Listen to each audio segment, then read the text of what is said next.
especially at this particular junction. We got to double up our effort. Nigeria is part of UN. Nigeria is part of African Union. All this treaty. Gbogbo yẹn kò dé anywhere. It is just on paper. If you think that you can use that alone to get a country, you'll be wasting your time. And that is what the government wants as well. Keshama said, okay, yes, any right, Loto. But the other way around is to continue to make our push. It will be painful, and it is also going to destabilize a lot of things. So don't expect that it will happen without any destabilization.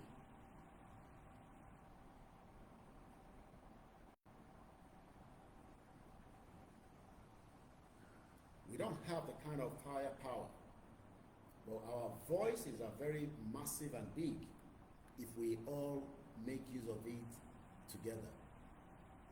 Constantly WhatsApp group, the Yoruba Nation Matigadi, but it can happen if we move together simultaneously, which is possible.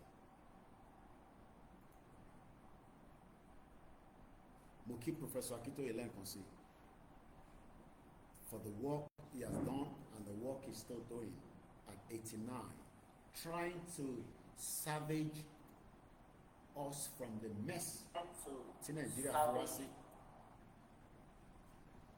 because we have been in a mess, and this mess is either we stop it or we suffer the consequence of not stopping it. No matter how prayerful you are, Nigeria is a cursed country. It's a curse because alien Morawari. People that are coming to our territory does not respect the territory, and that's why they can kill you. And they are using a lot of Yoruba people to destabilize it. I was watching Jide Otitoju, Olosi Biringawi in Kaduna State, and showcasing farmers how they are making money, how they were being able to crop and harvest, and these will now convert to money. You can check it out on their page. I watched it yesterday. I don't have to play it to you. I saw the page. And while I was looking and watching all his presentation, I kept asking myself, why is it possible that they can farm properly in Kaduna, and yet, Nile Yoruba, we have not been able to get our farmers up and running to become the same billionaire in Naira?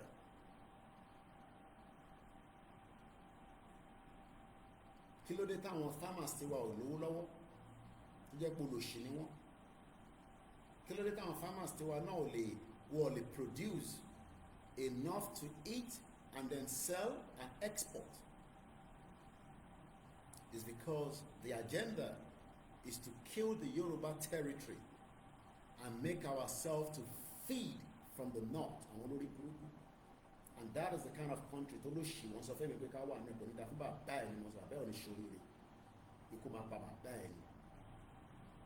so you can see the agenda that if the northern part of the country is stable, so Malu General okay. And the same influx continue to get into Yoruba land that our farmers cannot get to farm. 2021, I traveled with CSI to many different locations in Okeogun axis. And you will cry that a farmer has to go to the market, Olonra Gari. Farmer Olonra in Bonita. And that was 3 years ago. And Igboho has not been in Nigeria for the last 3 years exactly, after he has been pushed out by by Fulani and some Yorubas, and nothing has changed. And our farmers are still struggling on a daily basis. Our farmers cannot become rich nítorí pé the agenda of the Fulanis on Yoruba land and the agenda of the Igbos, the agenda of the Hausa, and the agenda of the foreigners. Àwọn tó ń pera wọn ní foreigners, the white people, the Lebanese, àwọn tó nílẹ̀ tó ń ṣe gàba lórí ilẹ̀ wa, tó ń dictate fún ọmọ Yorùbá lórí ilẹ̀. Ọmọ Yorùbá ò lè dictate. The Chinese will slap you and you will just keep quiet. All these are intimidation that can never happen in their own country. Protect our territory against all these mess. Ọmọ Yorùbá wà lórí ilẹ̀ kò lẹ́nu. Our labroad has fún wa ní at least a bit of voice, but ẹ̀yin tẹ́ wà ń lé ẹ̀ ní voice. Your voice has been kept because wọ́n mọ̀ pé tá bá gba country, all that will change. This is what they're calling, why we're calling for an independent Yoruba nation away from all this corrupt system going around lọ́wọ́lọ́wọ́ nísìnyí. But the problem is most of you are expecting one kind of miracle. No miracle is coming to solve it. We need to solve it ourselves, and it needs to be done now.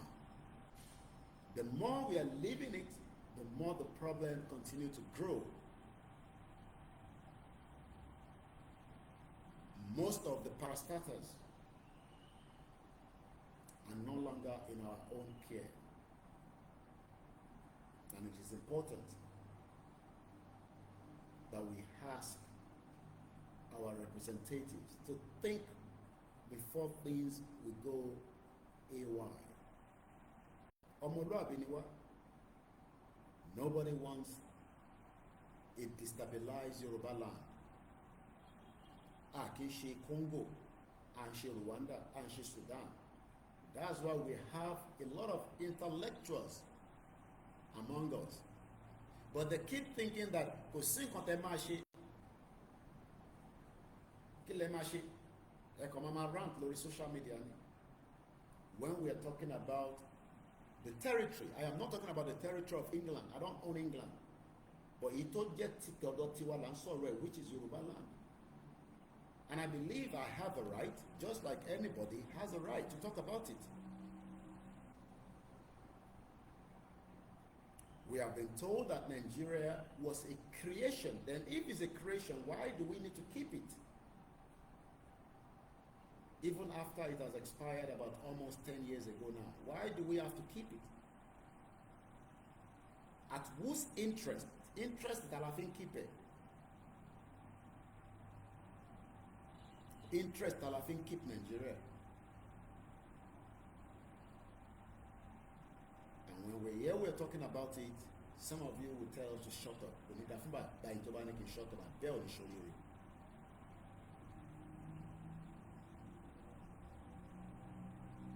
Because what we are asking for, kò tí pọ̀ jù.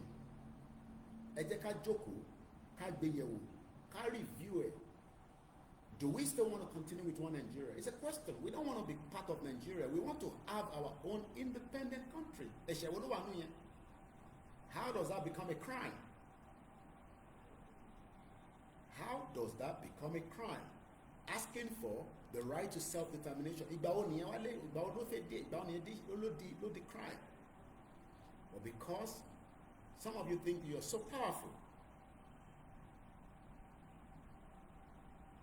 and you can crush Yoruba people to be underneath your foot. Our job will be to continue to raise awareness to those that would love to listen.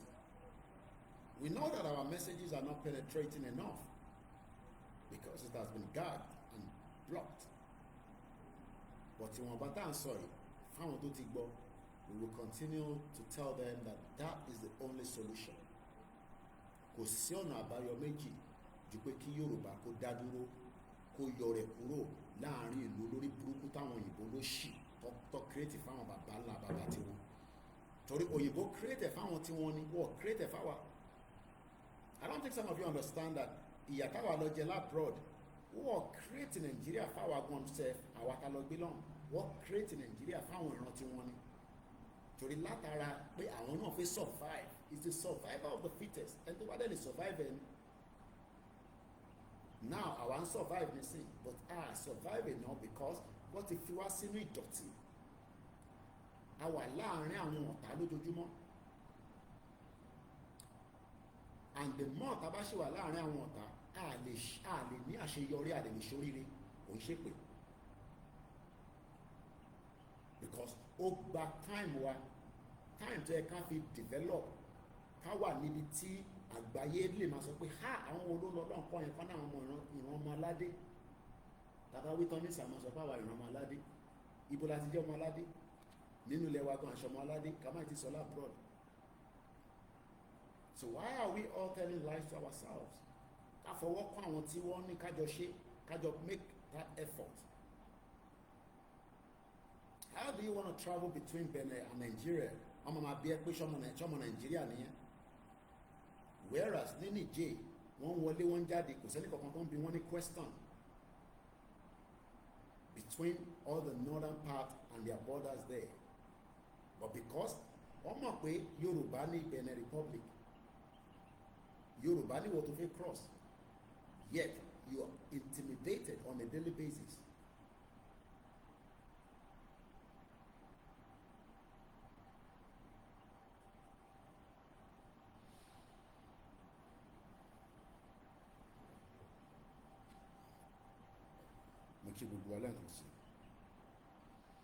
Let's listen to Igboho, how he reacted. I'm sure some of you have listened to it, and you could tell that tá a bá jọ dìde papọ̀ ìyà yìí máa jẹ gbogbo wa tọ́lọ́jọ́ máa fi mú wa lọ lẹ́yọ kọ̀ọ̀kan. So it is important that we ask and we take the necessary action láti fi gbára wa sílẹ̀. And not everybody will have the privilege to travel out. Torí gbogbo nǹkan ló máa fún ní visa. Wọ́n ti mọ àwọn tó fi fún ní visa. Wọ́n mọ àwọn tí wọ́n need. So if you're one of those thinking that ìwọ náà kọ́ máa sá lọ ni, it's fine. Tọ́lọ̀ bá fún ẹ ṣe tó bá rí sá lọ. But remember that millions of our people does not even know what is passport. Kàmá ìtẹ̀tí sọ pé wọ́n fi mọ̀ bọ́ ṣe fẹ́ rí owó tó máa fi apply for visa. And all this olórí burúkú country tán ní embassy káàkiri ní gbogbo Nàìjíríà olùsí àwọn ọmọ tí wọ́n travel all over the world wọ́n ní the visa. Wọ́n sọ fún Nàìjíríà tó ti ń jí resources káwa máa apply for visa. How do we stop it? Is for us to push out. Tábà ti push out, message yẹn máa hit gbogbo wọn. All the embassy in Nigeria will go on a high alert. Tọ́ba ti rí pé ìwọ̀n Yorùbá ti bọ́ sójú títì. Wọ́n bẹ̀rù wa, àwa la stupid, àwa lo mùgọ̀, àwa lọ dẹ̀. Tá à ń bẹ̀rù wọn, àwọn bẹ̀rù àwa. Wọ́n mọ̀ ta lè ṣe. Wọ́n mọ capacity wa, bọ́jú rí pé ọ̀dẹ̀, òmùgọ̀ ọ̀dẹ̀ tí gbogbo wa jẹ́ yẹn tí à ń bẹ̀rù. Àwọn lọ́yẹ̀ kọ́ máa bẹ̀rù àwa tún bẹ̀rù àwọn. Àbí? You think that America is as strong as what you think. Wọ́n máa negotiate pẹ̀lú àwọn tó bá jẹ́ leader wa ni pé kí la fẹ́ adẹ́sọ́pá fẹ́ Yorùbá country adẹ́sọ́ fún Tinubu kó fuck off kó divide the country. Torí pé in táwọn sì fi jẹ lára wa ó pọ̀. Why do you think they want to build the biggest embassy, the American embassy ní Èkó Atlantic? Tábà ti jáde ní sàmà stop project yẹn lẹ́sẹ̀kẹsẹ̀. That project becomes a project that cannot continue. Because tábà wà lójú títì báwo lọ ti fẹ́ bá continue project ọ̀hún ṣe. But nígbà tá a bá jókòó sórí social media tá a kàn pariwo tá a jáde, then ọ̀dẹ̀ ní gbogbo wa nìyẹn, including myself, we are stupid. Ẹ fi pé British lágbára tó yẹn ni. Ẹ jẹ́ káwa bọ́ sójú títì di sí ẹ bẹ̀rẹ̀ wọ́n máa bẹ̀rẹ̀ sí bẹ̀rẹ̀ pé kí ni nǹkan tó ń ṣẹlẹ̀ adẹ́sọ̀mọ́ àbórí yóò pé ẹ rí lẹ́tà tí gbòògbò wá sọ́dọ̀ yín. They're not the truth. But àwa la ní láti activate in tó wà nínú wa. Kò rẹ̀ ṣiṣẹ́ yàn kan. Ṣé èmi náà ni máa wà ní Kwara, èmi ni máa wà ní Kogi, èmi ni máa wà lẹ́kọ̀ọ́. It is the job of every one of us àwọn òyìnbó ò ní apọn tó bẹ́ẹ̀ ṣe ń ro yẹn. Àwọn politician Nàìjíríà àwọn yẹn máa sá lọ ní Benin ní púpọ̀ ní wọn máa gbà sá lọ. I'm telling you, most of them they will run away because they will not be able to contain 30 million Yoruba people on the street asking for Yoruba country. But tá a bá jókòó, tá a make effort yẹn, ìyà máa jẹ gbogbo wa ni. Àwọn church olórí burúkú wa dẹ̀ máa ṣàdúrà pé Nàìjíríà ṣì máa dá. Àwọn máa lè churches tó jẹ́ táwọn àna Nàìjíríà kan sọ fún pé Nàìjíríà máa dá. Ọlọ́run kan ń bọ̀, Jésù kan ń bọ̀ wá tún Nàìjíríà ṣàkànná bí Muhammad sallallahu alayhi wa sallam. Àwọn máa lè mú kí gbogbo apapọ̀ ọlá jímọ̀ yìí. Gbogbo wọn mọ̀ pé òtítọ́ tó wà bẹ́ẹ̀ ní sí ni pé kí ìran Yorùbá kó dá dúró independently away from this nonsense tí òyìnbó lórí burúkú tó create in 1914. That is as simple as that. Kò sí iyèméjì kankan bẹ́ẹ̀, kò sí ní referendum. We pull out officially and that is the end. But à ń bẹ̀rù. Kọ́má ẹ̀ ti sọ̀rọ̀ méjì nísìn, àwọn èèyàn máa bẹ̀rù. Kọ́má ẹ̀ ti mú nǹkan méjì àwọn èèyàn máa bẹ̀rù. Àwọn òyìnbó tó ń rán wá ní 15th century, àwọn Portuguese tó wá on exploration, àwọn ọ̀bẹ̀rù àwáṣe wá ń bẹ̀rù ọ̀dẹ̀ ni wá ní ṣòmùgọ̀ ní gbogbo wa ni, including myself. Kí là ń bẹ̀rù fún? Àwọn òyìnbó tó wá níjọ́ tó wá nígbà táwọn wá, some of them were not even up to 30 years old. Some of them were in their 20s. Kàmá ìtẹ̀tí wa sọ nísìn tí ayé ti wà well advanced and well network. Àwa dẹ̀ ṣe ń bẹ̀rù. Kí ni nǹkan tá à ń bẹ̀rù fún? Kí ni nǹkan tá à ń bẹ̀rù fún tó bá ṣe pé orí gbogbo wo òfin pé kí ni nǹkan tá à ń bẹ̀rù fún?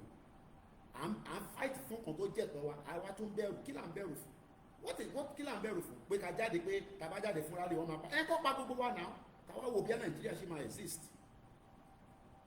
Kọ́ pa gbogbo wa, ká wá wò bóyá Nàìjíríà fúnra rẹ̀ tó ń pariwo yẹn ṣì máa exist. Because tó bá pa wá, àwa máa fold hands wa àbí òmùgọ̀ ni wá. Àdọ́wọ́ wa sẹ́yìn nígbà tó bá ń pa wá. Táàbẹ̀ pa wọ́n. Bọ̀ nítorí pé gbogbo wa ìbẹ̀rù òfò ti wà lára gbogbo wa.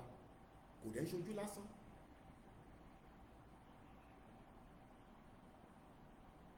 Kọ́má ìtì sàn kan méjì báyìí àwọn èèyàn máa bẹ̀rù.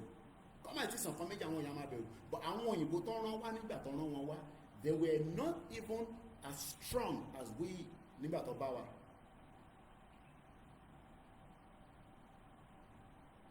Àfi ká máa expect pé miracle kan máa dé, áńgẹ́lì kan máa dé, máa wá sọ̀kalẹ̀, àwa da gbogbo ẹ̀rù. No, àwa gangan ni áńgẹ́lì tó wà lórí ilẹ̀ ayé nísìn. We are the real áńgẹ́lì, àwa ni áńgẹ́lì tá wà lórí ilẹ̀ ayé. And we have to tell them.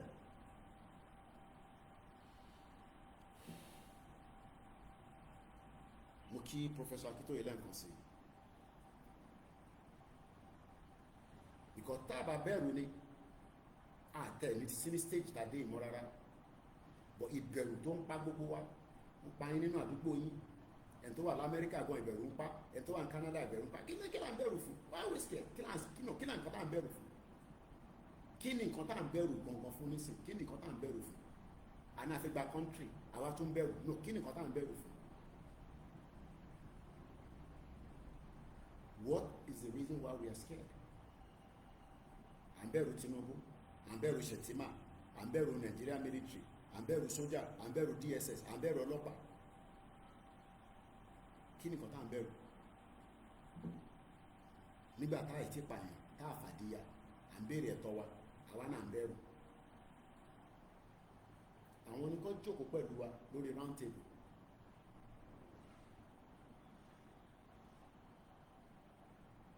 Tẹ́ ẹ̀ bá dẹ́ ìgbégbèsẹ̀, nǹkan kan ò lè ṣẹlẹ̀.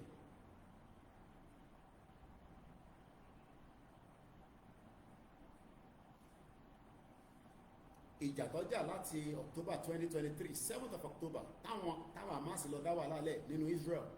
Ìjà wọn náà ti fẹ́ parí tán bá. Lóòótọ́ ó ti mẹ́mi lọ. But wọ́n lọ tọwọ́ bọ ntí àwọn gan ọ̀dẹ̀ ṣé àwọn lè dá Israel mú ni. Nígbà tí Hamas lọ tọwọ́ bọ yìí, tó lọ tọwọ́ bọ irú kinní kan. Ṣé wọ́n lè dá Israel mú? Ṣé Israel lè dá wọn mú? At the end of the day, wọ́n ti kọ́ padà sórí round table báyìí nísìn. Prisoner swap ń lọ in the last 3 weeks ní sèké tó kúrò London. every weekend Hamas release àwọn ọmọ wọn tó mú, Israel náà release àwọn prisoners wọn. Ogun dẹ̀ sì ṣe kí ni ó ti wálẹ̀ díẹ̀, but ìgbà táwa bá ń bẹ̀rù pé àfẹ́ jẹ́ kógun bẹ̀rẹ̀, jẹ́rẹ́ àfẹ́ ogun dẹ̀ ń wọlé wá káwa mọ́ lójoojúmọ́. Àbẹ́mọ̀ ogun wọlé wá káwa mọ́. Ọ̀tọ̀ làwọn tó ń gbé drugs tó ń gbé wọlé Yorùbá tó fi ń pa brain gbogbo àwọn ọmọ kéékèèké jẹ́, tó ń mu kòlóòs tó ń fa kòlóòs káàkiri gbogbo Lagos state, gbogbo Ogun state, gbogbo Ondo state, everybody ti wà on drugs. How do we help our people? Báwo lọmọbìnrin ṣe máa gbé ọyàn síta?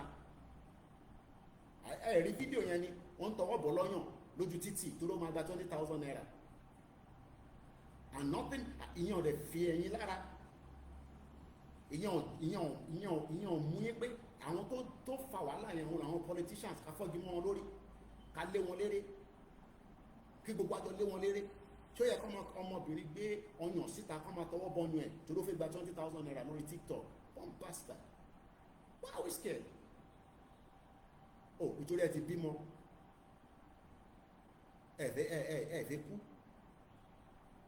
ẹ wá fẹ́ lọ sáwọn ìlú tí àwọn kan jà fún. Ukraine nísìn tíjà bá tán níbẹ̀ nísìn tó bá náà ní àwọn engineer, wọ́n ní the bricklayer, gbogbo àgbà visa máa lọ síbẹ̀ àlọ́ máa bá wọn rebuild Ukraine, ẹ̀rí pọ́n máa lè ní gbogbo wa. Àbí bẹ́ẹ̀ kọ́ ní gbogbo àwọn Nigerians lọ́tọ́ ti lọ́n kàwé as a doctor. Tí ìlú bá da ni iṣẹ́ kí Nigerians fly lọ sí Ukraine lọ máa kọ́ medical. Àbẹ́mọ̀ pé before the war thousands of Nigerians were living there. Ibẹ̀ lọ ti ń ṣe studies wọn fún medicine. Nígbà tó yẹ pé tó bá wọ medicine school, tó wọ medical school ní Nigeria 10 years wọ́n ti ṣe tán. University wa collapse, polytechnics wa collapse, kò sí kankan tó ń ṣiṣẹ́. The basic things of life is not working. Ẹ jẹ́ ká kúkú shut gbogbo ẹ̀ down, ká kúkú mọ̀ pé a ti wà nínú ogun completely, because if we think of the 5 basic things ò bá ti ṣiṣẹ́ níbẹ̀, ẹ ti wà ní ogun already. So why are we scared?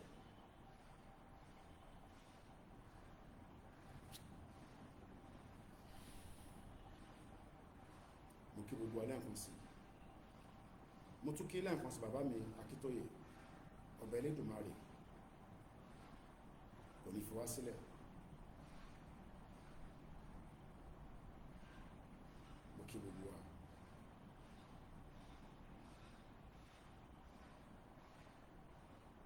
Àṣeyọrí la máa ṣe, àní ṣàṣetì. Ó ń ṣọmọ lókùú bẹ́ẹ̀ ni, àní sí pẹ̀lú ìyá rẹ̀. Àwa la ní síyá àgbẹ̀yìn, ojú ló ń kán ìbòjì, inú ọ̀run lèmi wà ní símù sínú òtútù, oòrùn gidi ni mo wà ní ẹ̀ta títù. Ojú ló ń kán ìbòjì, òun máa gbá síbẹ̀. But kò ní wá without us making a lot of effort. And we will continue our awareness, which is exactly what we are doing on a daily basis. Àdẹ̀pẹ̀ fógun, but tó gun bá fẹ́ dé, kó kí a tètè dé, ká kúkú mọ̀ pa tó wà nú ẹ̀. Kọ́ lè bá wa yanjú ọ̀rọ̀ tó wà ńlẹ̀. Tí kò bá ṣe yanjú, bá ṣe ń sọ ìdẹ́kọ́ kúkú wá bá wa yanjú ẹ̀ tó bá ti di crisis, because United Nations ò ní dá sọ̀rọ̀ Nàìjíríà tó bá di crisis. So tó bá rò pé bóyá United Nations kan bọ̀ wá ràn yín lọ́wọ́, ó dìgbà tó bá ti wọ crisis mode. Tó bá ti wọ crisis mode, you go nowhere. Mo kí gbogbo ẹlẹ́ǹkan sí. Àdìṣe lásán ní ṣe sọ. Gbogbo ìgbìyànjú èmi àtẹ̀yìn kò ní já sásán. Gbogbo àwọn tó bá dẹ̀ sọ pé ìran Yorùbá ò ní bọ́ nínú wàhálà táwa nú ẹ̀, ẹnu ẹ̀ ní gbogbo àjọ wà, especially ẹ̀yin lówó tẹ dákẹ́. Ẹ̀yin lẹ kúkú nìkan tẹ fẹ́ lose, àwọn kúkú nìkan ta fẹ́ lose. We have nothing to lose. Ẹ̀yin lẹ nìkan tẹ fẹ́ lose, so ẹ má tètè yanjú ẹ̀ kó tó di pé gbogbo ẹ máa di gbàsgbòs tàbá ti bọ́ sórí ẹnu ọ̀nà. We have nothing to lose. So ẹ̀yin tí ẹ mọ̀ pé ọ̀nà àbáyọ òun ni pé kí Yorùbá kó gba independent ẹ̀, ká dá dúró, ká máa ṣayé wa lọ. Èèyàn ní ìpè àní ní neighbors, and we will not be hostile. We will form our own government, and our government will be the one to tell us how they will move us forward so that kí gbogbo tó ń ṣe wá a lè ní àṣeyọrí. Mo kí gbogbo alẹ́ nǹkan sí ń bọ̀. Èní ni Friday lẹ́ẹ̀kan sí 7th of February 2025 as we continue our quest to self-determination. We are not giving back and we are not going back on it. Our demands must be met. It doesn't matter whether it is comfortable. Àwọn tó ń padà mọ̀ fún tó ń palẹ̀ mọ́ fún 2027. Àwa náà ń palẹ̀ mọ́ fún exit. So wèrè méjì fi jáde sójú títì láìpẹ́. Bẹ́ẹ̀ ṣe ń palẹ̀ mọ́ fún 2027. Àwa náà ń palẹ̀ mọ́ pé a fẹ́ kúrò ní Nàìjíríà. Bẹ́ẹ̀ ṣe ń palẹ̀ mọ́ sílẹ̀ fún 2027. Àwa náà ń palẹ̀ mọ́ sílẹ̀ pé a fẹ́ kúrò ní Nàìjíríà. A dẹ̀ máa kúrò ní Nàìjíríà. Torí ẹ lè force wa sínú Nàìjíríà.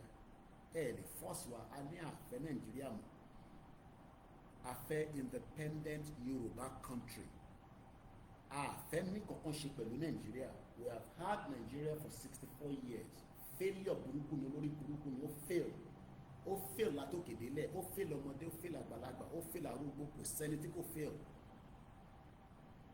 And that means that our quest this time around, kò sí tó kọ́ mi gbọ́dọ̀ ọmọ Igbo, sí tó kọ́ mi gbọ́dọ̀ àwọn ìyá tó kù. Ilẹ̀ Yorùbá ni mò ń sọ̀rọ̀ ẹ̀. I'm not fighting for people in Benue State. I'm not fighting for people in the north. I'm not fighting for people in the southeast. But nílẹ̀ Yorùbá tá à ń demand fún yìí, ẹ gbọ́dọ̀ dá wa lóhùn. It's as simple as that.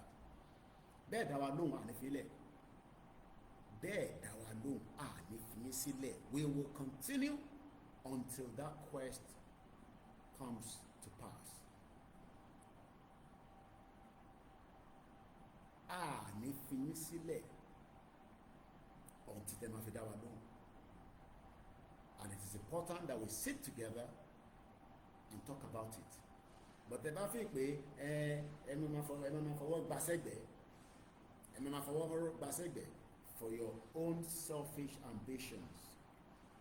Torí gbogbo ẹ̀yàn olóṣèlú ambition ni pé to keep Nigeria together and be telling us that there's a plan, there's a future. The future for Yoruba people sínú Nigeria. Our future in Nigeria is dead. Completely dead. Our future now is for us to have an independent country out of Nigeria. And that's our demands. And nobody can take away that demands àfi tẹ́ bá fẹ́ wàhálà. Tẹ́ bá dẹ̀ mọ̀ pé ẹ fẹ́ wàhálà, then let us sit together and see what we have together and divide it, and we shut our borders and we continue to build from there. But pé ẹ máa fi wá sílẹ̀ pé ká wà ní Nàìjíríà, and then terrorists continue to infiltrate us, and they are moving very faster than even yesterday. Then there is fire on the mountain, and that fire on the mountain means that àtẹ̀yìn we can't afford not to stop it. So better to stop it, you see, before their agenda and their quest. Everybody knows that their quest is to take our land. Everybody knows that àwọn Fulani àti Igbo àti Hausa àti British àti America gbogbo wọn fi gbalẹ̀ mọ́ wa lọ́wọ́ ni. That is their agenda. Olúkálùkù wọn ní agenda wọn fi gbalẹ̀ mọ́ wa lọ́wọ́, and we need to stop it, and we cannot joke with it. And if we have to fight it with our last blood, we will fight with our last blood. Ẹni máa kú ló máa kú, ẹni máa yè ló máa yè. I keep saying it. But pé Nigeria máa exist while we are still alive, ìrọ̀lẹ́ pa. Ìrọ̀lẹ́ pa. Tẹ́ bá dẹ̀ sọ pé ìnìlẹ̀ máa mú, ọ̀la lẹ̀ máa mú. Tẹ́ bá dẹ̀ mú wa, the fight continue. Thinking that if you capture one of us, then the Yoruba nation will just die down. No. The fight will continue, because there are millions of more Yoruba people that will take the job and continue. mo kí gbogbo alẹ́kùn sí mo lọ bẹ́ẹ̀ mo kí mọ́m sí mi dáadáa, a very strong woman for standing firm on the quest that Yoruba people must be free. Mo lọ bẹ́ẹ̀ mo kí gbogbo àwọn tí wọ́n jẹ́ àwọn ìyá wa tí wọ́n dúró tán dáadáa, tí wọ́n ṣẹ̀ṣẹ̀ méjì tó lọ sí bíbà tó tún lọ sọ́hùn, tó gbà fún bàbá wa Professor Akintoye gẹ́gẹ́ bí the leader for the Yoruba Nation campaign, tó dẹ̀ dúró. Mo lọ bẹ́ẹ̀ mo kí gbogbo ẹ̀yin bàbá wa náà tí ẹ dúró dáadáa, tí ẹsẹ̀ yín ò mì, and none of us should be scared, none of us should be concerned. Èyí tó bá fi da bó ṣe máa ń kọ́kọ́ rí nìyẹn. Mo lọ bẹ́ẹ̀ mo kí gbogbo ẹ̀yin groups kankan.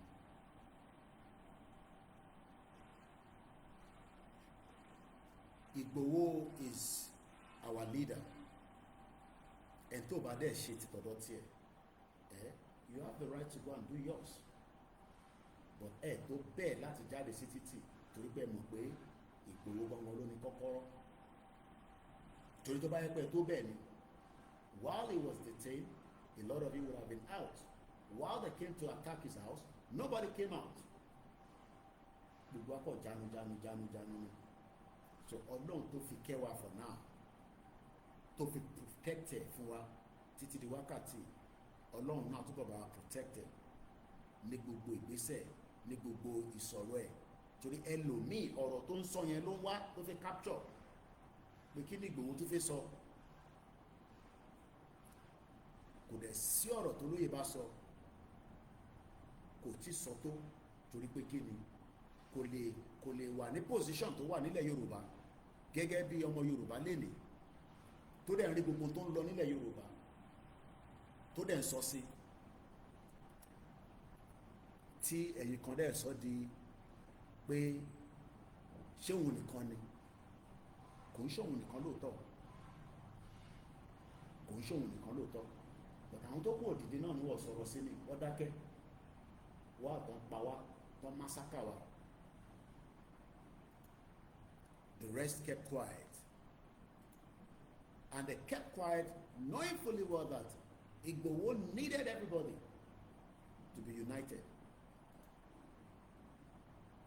So Mokie, I'm Igboho. I know how you feel on a daily basis because apart from your wives and your children, I am the next closest to you. And each time I see and I hear how he talks sometimes, I can feel the pain. And that is why people like us have said, we will sacrifice anything for him.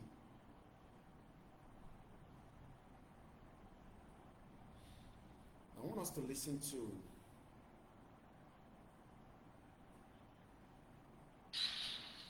I'm going to play something for us to listen to from CSI. I believe he made these on TikTok some few days ago.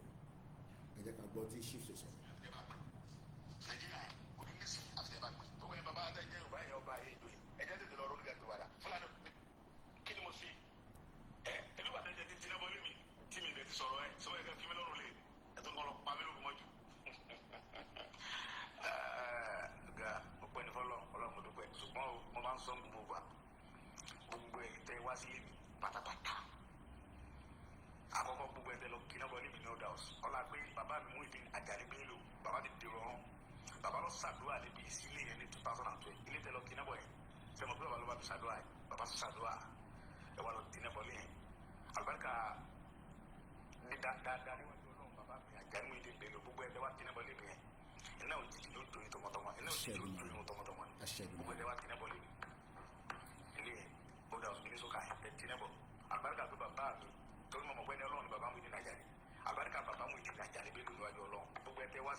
2021 ní sọ́kà ní July 1st gbogbo ẹgbẹ́ wa àtẹ̀tẹ̀ ẹran wa àti sọ́jà ni o àti DSS ni o àtọ́lọ́pàá tó wà lórí ni o àtẹ̀tẹ̀ súnmọ́ mi tẹ́ bá mi jẹ́ tẹ̀sí fọ́mátì mi tẹ̀ mọ́nítọ̀ mi lò tẹ́ ń pè mí láago méjìlá òru aago méjìlá bọ̀ tẹ́ ń pè mí gbogbo wa ni mo wà lórí gbogbo yín pátápátá àtàwọn tó rẹ̀ yín àtàyẹ̀tẹ̀ ẹjọ́ wa wàláì alibarika àdògá àti bọ̀dá bàtà ẹ̀dẹ̀ panu lẹ́jọ́ yẹn gbogbo ọmọ tẹ́ bí ẹ̀ fọ ara yín gbé wọn sí.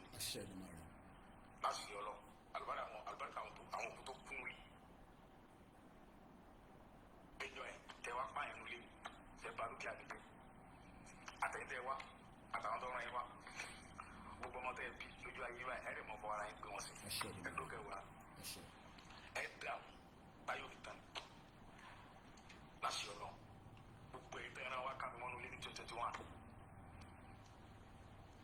Àtẹ̀tẹ̀ wa tí wọ́n rán ní sẹ́rú tẹ́ ẹ̀mọ́sẹ́ kọ̀ sẹ́mọ̀ pé àìmọ́sẹ́ kọ̀ orogún lójú kan tìbọn ní omi ń gbóná nkú gbóná yẹn pàgọ́ yìí. àlùbáríkà pé ìfà ẹbí fúnra rà mí àyè mi ni mo fi ṣépè fún yẹ pé mi ò mú yìí. tó gbọ́ ẹ̀mọ́ Yorùbá tẹ̀ dalẹ̀ níjọ́ yẹn ẹ̀ lè dalẹ̀. àtẹ̀yẹ́ táwọn olóṣèlú ra wa torí pé owó tí omi tùmọ̀ táwọn olóṣèlú fẹ́ fún yìí ẹ̀ wá gbàgbọ́ tó pé wọ́n lọ pa mí. ọjọ́ tí kò lọ́rùn mọ́ torí kọ́ lọ́wọ́ bá tó ní mi ọlọ́run lẹ́mí mi lọ́wọ́ ẹ̀mí mi ọlọ́run ló wà ẹni sì jẹ́ rẹ̀ lẹ́mú.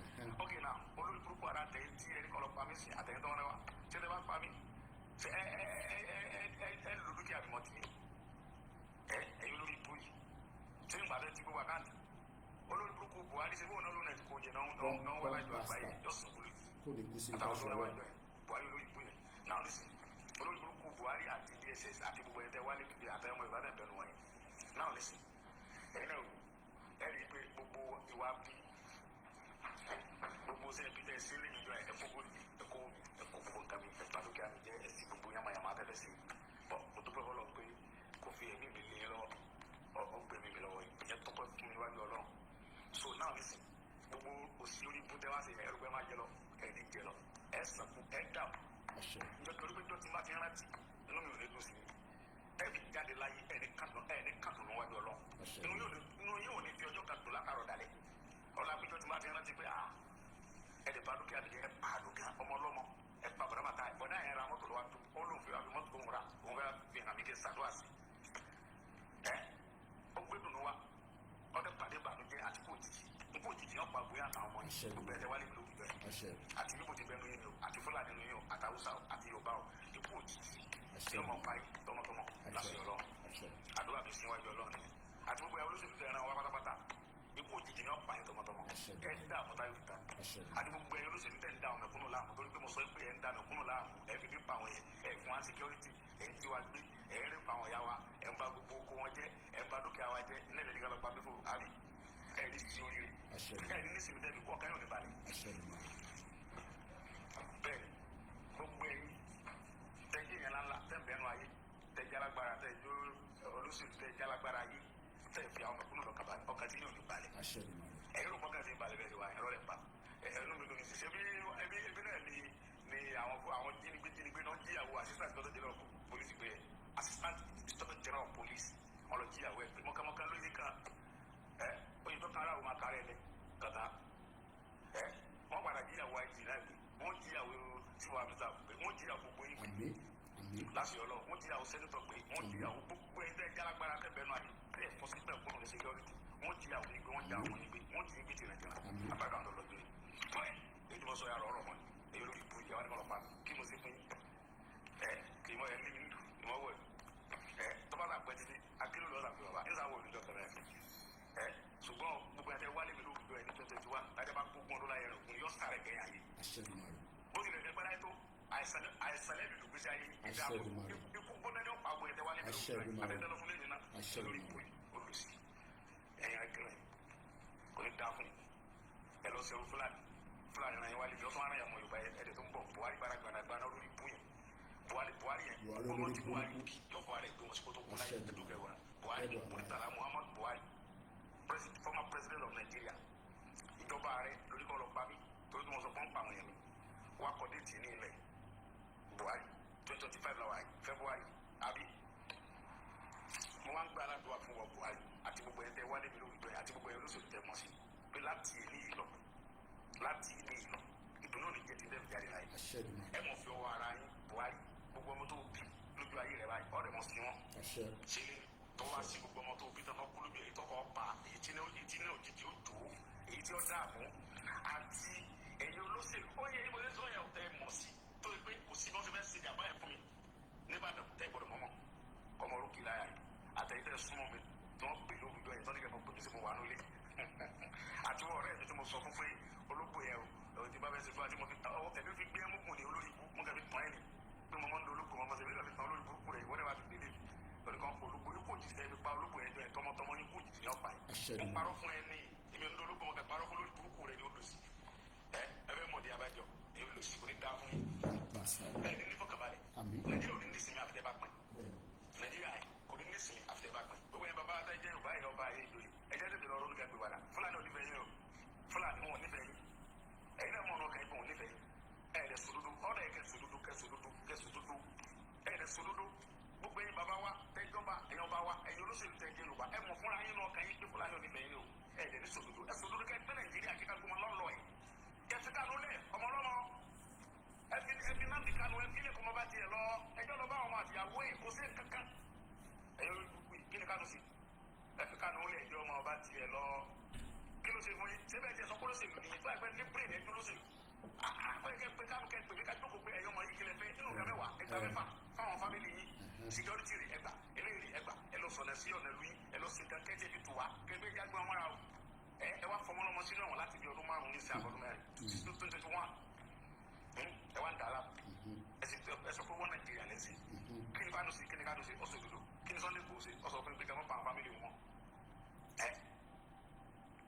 kí ni mo ṣe kẹ́yìn Yorùbá ẹ̀ tún wá ronú torí pé mo ní kí sáré kó ní kẹ́kẹ́ kọ́mọ́ dín ẹ̀gbẹ́ kọ́mọ́ pààyàn kọ́mọ́ gbogbo àwọn bàbá ayé wọn Buhari kan lọ pa mí ọwọ́ lẹ́mi kúrò láti tẹ̀sí wọn ẹ̀yin Yorùbá rẹ̀ wà ń bẹ̀ ẹ̀ lè jókòó ẹ̀ lọ́pẹ́ kí n máa bọ̀ ní ẹ̀ sí àkáǹtì fún mi ẹ̀ fírí kí ni mo ṣe fún yín ẹ̀bí Buhari lọ́wọ́ àmì àpárò pé Buhari nígbà tí Yorùbá débẹ̀ sọ bẹ́ẹ̀ ní Yorùbá sọ pé ẹ̀ tẹ̀ sí àkáǹtì Sunday Igboho ẹ̀ fírí Sunday Igboho ẹ̀ wọ́n tẹ̀ kúrò ẹjọ́ fírí kọ́wọ́ lódù náà kí ló ṣe mi ò pa ìgbé ìdá ní lóṣè kankan ẹ̀yin náà fọwọ́ lẹ́rẹ̀ bu ẹ̀kẹ́ dì ní ẹ̀ sọ kankan bẹ́ẹ̀ bá sọ̀rọ̀ èmi mọ̀ fọlọ́ wọn sọ̀rọ̀ náà ayé mi jọ kan màá lè wọlú bàbá mi ẹ̀ tara yín nígbà tí mo ti lè sọ wọn tó dẹ́rù bàbí jù tẹ́lẹ̀ náà ní òkú yá mi mo sì ti sẹ́ mo ti firi ọjọ́ ń bọ̀ lórí wa wí mò ń bọ̀ mi ò tí ì di mò ń bọ̀ mi ò tí ì di kí ló dé alẹ́ ẹ̀bí àjẹ mẹ̀kúnnù ẹ̀jẹ̀ kára ó tu mẹ̀kúnnù kára tẹ̀ kí ìgbésí ayé àwọn ọmọ tí náà lè nítumọ̀ kára ó lè tẹ̀ yín náà níwájú Ọlọ́run kára dẹ̀ ní ẹ̀ẹ́lì sọ́ni ẹni alẹ́ ẹ̀ bára bẹ̀ mẹ̀kúnnù kára ok ẹ sọ olóṣèlú kan tó kó ìjọba tó ní láyé ẹjọ́ rẹ̀ nìkan pé olóṣèlú ilé Yorùbá tó kó ìjọba tó wọ́n tó ń gbọ́ bàbá Ọbásanjọ́ àwọn nìyẹn gbogbo wọn nìyẹn bàbá Ọbásanjọ́ ní àwọn náà ní kiri nàkíyẹ àwọn náà ní kiri bí àgbà nàkíyẹ kí ni gbogbo wọn yẹn èmi ò gbúyè wọn ẹ ṣe tó kọ́ mọ́ tó ti ń sẹ́yìn pé wẹ́rẹ́ kankan mo ti dákẹ́ mi ò gbúyè ẹ̀sùn gbọ́dọ̀ da bàbá wa lẹ́jẹ́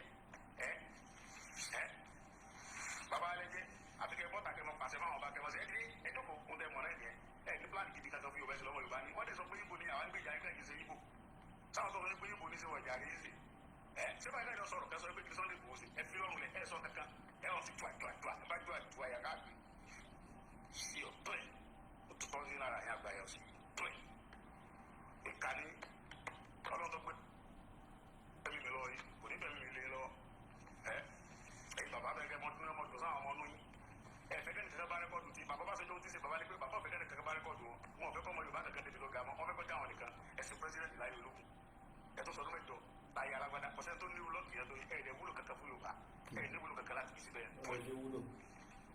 sọdọ̀ ẹ̀sìn láyé ológun ọjà faraàlú opportunity lálẹ́ ní kò sí ẹni kankan mọ ìbákan tó ní opportunity ẹ̀ wá fẹ́ kí Yorùbá kankan bá rẹ́kọ̀dù yẹn ẹ̀ wà mọ bínú ọmọ Yorùbá kankan gbogbo ọmọ Yorùbá tó bá ti wà kó bá ẹ̀ mọ bínú wọn ẹ̀ mọ bínú bàbá bá ti jọ mọ bínú gbogbo ọmọ Yorùbá tọ́sí sísè tó fi Yorùbá bá mi ń kó náà nẹ̀rà sílẹ̀ lábẹ́jà wọ́n yọ ọ́ kò ní lágídí sígbèsè ayé lẹ́nu yẹn ẹ̀sìn láyé ológun opportunity ni bàbá bá ti jọ ẹ tó wá sí ọdún mẹ́jọ láyé alágbádá kò sẹ́ni tó bá rẹ́kọ̀dù ẹ wà fẹ́ kẹ́ni kankan tó bá rẹ́kọ̀dù yẹn mọ́ ẹ tó bá ti wá wà nìkan báyìí tó wà nǹkan báyìí ẹ mọ̀ bínú wọn ni tó yẹ Ọlọ́run wọlé ayé pé bẹ́ẹ̀ ti dà wọn bàbá wa tó jọba láàmúgbà rẹ ẹ dé ẹ jókòó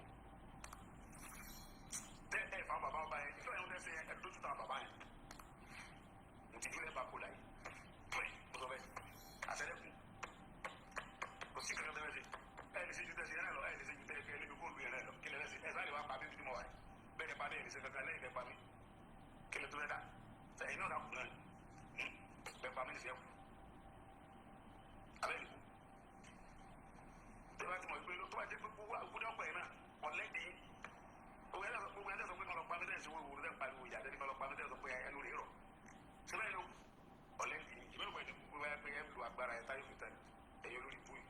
àjọ ìlà wa pé àbọ̀lọ̀ wọn jọ kan tó bá pẹ́ títí akérò ló pè bàbá ìdí bá ti yóò ti bàbá lójijì táyà ìdíbọn yóò jà òjijì là ń bọ̀ lọ́wọ́ ìjọba lọ́wọ́ lóko ẹrú Nàìjíríà yà máa bọ́ lójijì tẹ́wọ́ gba ẹbí bọ́ tí yóò dàbí màtík ẹwẹ́ yàtọ̀ ìjà wọn yẹn lé ọ̀gá ẹwẹ́ náà gbogbo nǹkan ti dà gbogbo everything kálukú wọn ganu wọn á sọ àwọn bàbá wọn sọ gbogbo àwọn ẹni Ọlọ́run ti ganu kíkú bó ṣe jọ bàbá wa táwọn lè ganu kí ṣe jọ wọn ṣé tí olùbàdàn àwọn sọ fún àwọn ẹni ẹlẹ́ni ganu ẹsọ àwọn ẹni Ọlọ́run ti ganu ẹ̀ẹ́dẹ̀gbẹ̀rẹ̀ Ọlọ́run rọ́bì ṣe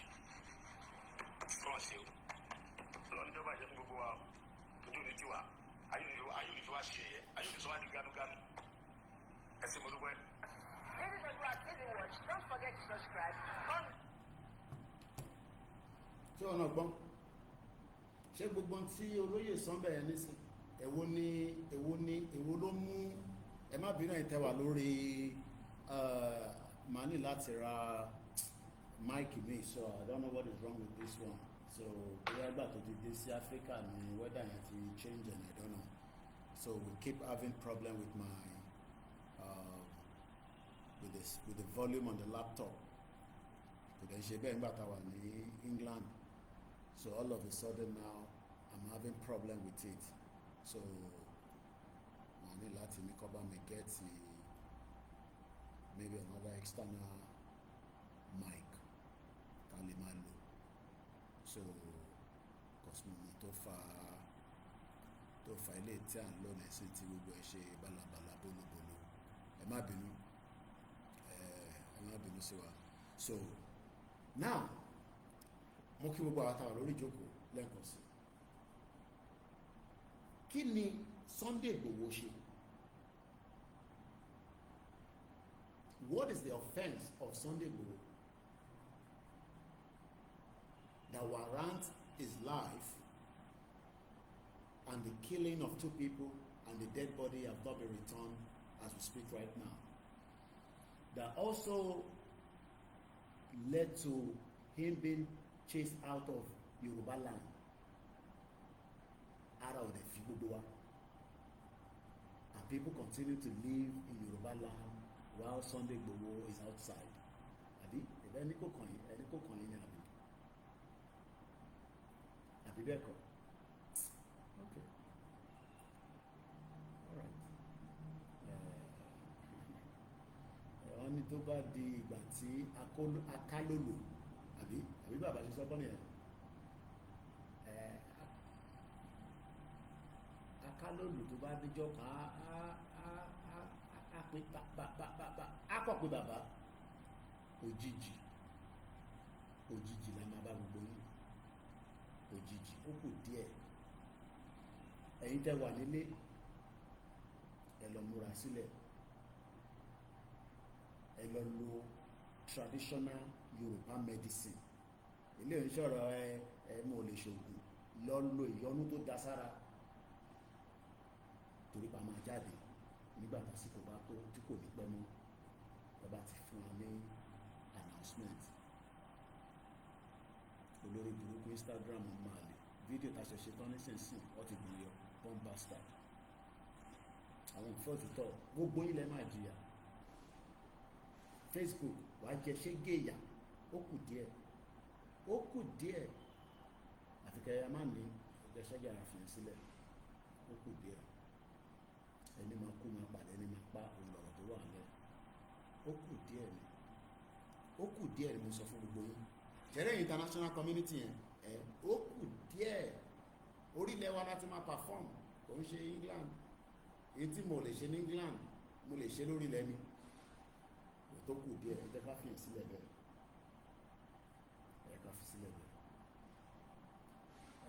Mo kí gbogbo èèyàn wa lẹ́ẹ̀kan sí tí ẹ̀ ń bá wa ká lọ lórí campaign for Yoruba Nation. Like I always say, enemy pọ̀ fún wa gan-an. Kò ń ṣe enemy kan là ń bá jà. We are fighting multiple people. Tọ́mọ̀ pé tí ìrànyìn bá ti bọ́ báyìí, that is going to be the end of the straw for them. Tí Yorùbá Nation bá ti wà, Odùduwà Republic, Odùduwà Kingdom, ní láǹfààní pé fẹ́ lọ sí Europe. Kí lẹ fẹ́ lọ ṣe ní Europe? Kí ló ń ṣe ní Europe? tá bá máa lọ sí Europe a máa kọ̀ ṣọ́lúdé lọ a máa padà ní ẹ̀yin ò tún ní láǹfààní pé tó lọ jókòó síbẹ̀ bí àwa ṣe wà ń bẹ̀ for 25 years ẹ fi pé while I was there for 25 years ó fi pé mo ṣeré ń bẹ̀ à ń ṣiṣẹ́ bí kúrò ni à ń ṣiṣẹ́ bí kúrò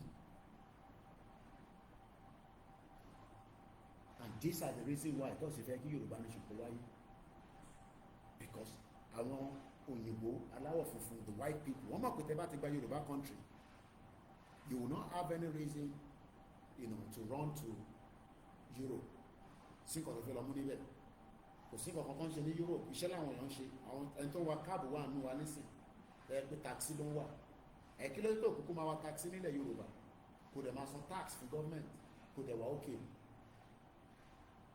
why do you want to go to Europe kò lọ máa wa Uber tó bá lè wa Uber yẹn nínú ilẹ̀ Yorùbá ẹni tó fẹ́ ní shop tó fẹ́ máa tajà wàá ṣí shop ẹ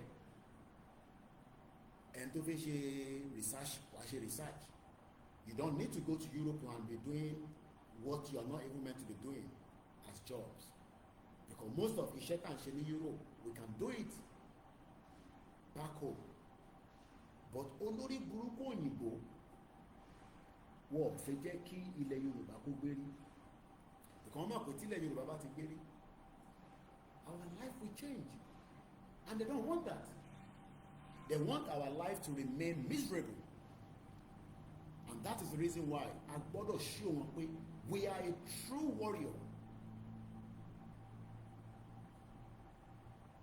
gbogbo pé à ń bẹ̀rù àfẹ́jáde kan yẹn is because àṣìwà cowardness ló fi pa wá cowardness ẹ̀yẹ́ jẹ́ ká bọ́ sójú títì ká bèrè ẹ̀tọ́ wa ká wá wo ohun tí wọ́n máa ṣe fún wa káwọn náà wá wò bóyá a máa dákẹ́ bí a torí pé tó bá yin tear gas a máa sá kúrò lórí títì wọ́n yin tear gas ní Europe náà táwọn ọmọ Europe jáde fi tọ́ọ̀f kúrò ń bẹ̀ ẹ fi pé gbogbo àwọn ìlú tó break ẹ kàn fi pé ọkọ̀ pariwo lórí àwọn kò tẹ̀sí mídíà báyìí níjọ́ náà lọ they were out on the street demanding their rights Hong Kong ní ẹni sùn lójúmọ́ ló ń protest for their rights sàkọ́ fi pé freedom yẹn kọ́ máa mú lẹ́yìn nínú yàrá yín níbi táwa níbi tí gbogbo àti ń jókòó táwọn program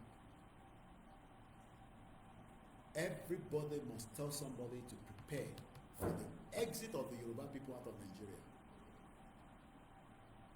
We don't give a toss about whatever your governor feels. Because can you come up on governors? Our governors has not. We don't have any damn relationship with them because they can see the influx of Fulanis on a daily basis. Ibadan yẹn trailer lọ tó fi kún wa lánàá.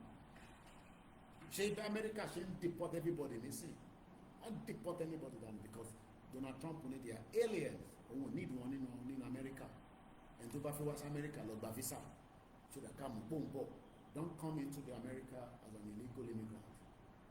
Ìyẹn làwọn wá fi ń ṣayọyọ táwọn sọ pé ká gba country táwọn kan sọ fún wa pé ká shut up kò ní ká fún bàbá ẹ̀ ìwọ tó bá ní ká shut up kò ní ṣòro rẹ̀ we don't know who is who olùkàlùkù kàn wọlé ìwọ tó wá jẹ́ ọmọ Yorùbá nísìnyí tó bá fi gba bọ́dà kọjá nísìnyí wọn máa bí ẹ pé where is your Nigeria passport àwọn olùṣèlú orí burúkú immigration tó wà tọ́kọ́ sójú títì àwọn Fulani tọ́kọ́ sójú títì fún yín bẹ́ẹ̀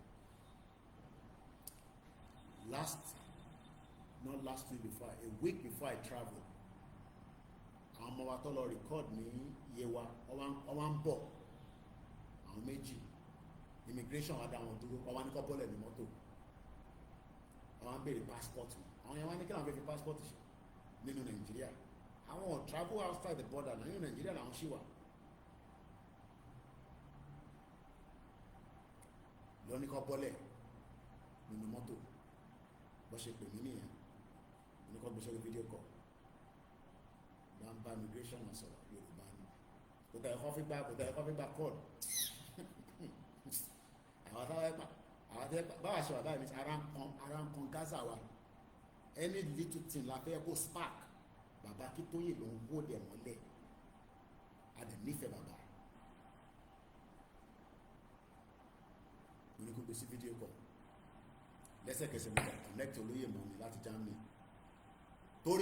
torí fídíò olóyè báyìí àwa la welcome yín ládó Èkìtì olórí burúkú bọ́n bá sàrọ̀ ọmọ Yorùbá immigration officer àwọn èèyàn sọ Yorùbá sí ẹ pé inú Nàìjíríà làwọn wà, àwọn lọ rìkọ́ọ̀dì ni, àwọn padà lọ́lé ni. Ó ní wọ́n rúdù, wọ́n sọ̀rọ̀ dáadáa, kìnnìkan lólóyè ní kò fún wọn sílẹ̀. Mo tẹ̀ ní kó lóyè máa lọ lóyè nínú mọ́tò yẹn gbọ́dọ̀ move kó tó kúrò lórí line life ni mo polóyè. Ṣé ẹ kó rí bẹ́ẹ̀? How many people like that wọ́n dá dúró èèyàn máa lè tá à ń sọ fún pé ká gba country ní olùsí tí immigration dá yín dúró lójoojúmọ́? Ṣé gbogbo ilẹ̀ máa ní access nọ́mbà mi? Ṣé gbogbo ilẹ̀ mọ̀ yín lẹ́ máa pè yín? Imagine tó bá yẹ kó àwọn ọmọ yẹn kò ṣe àwọn ọmọ tó ń bá wa ṣiṣẹ́. How many intimidation like that ló ń ṣẹlẹ̀?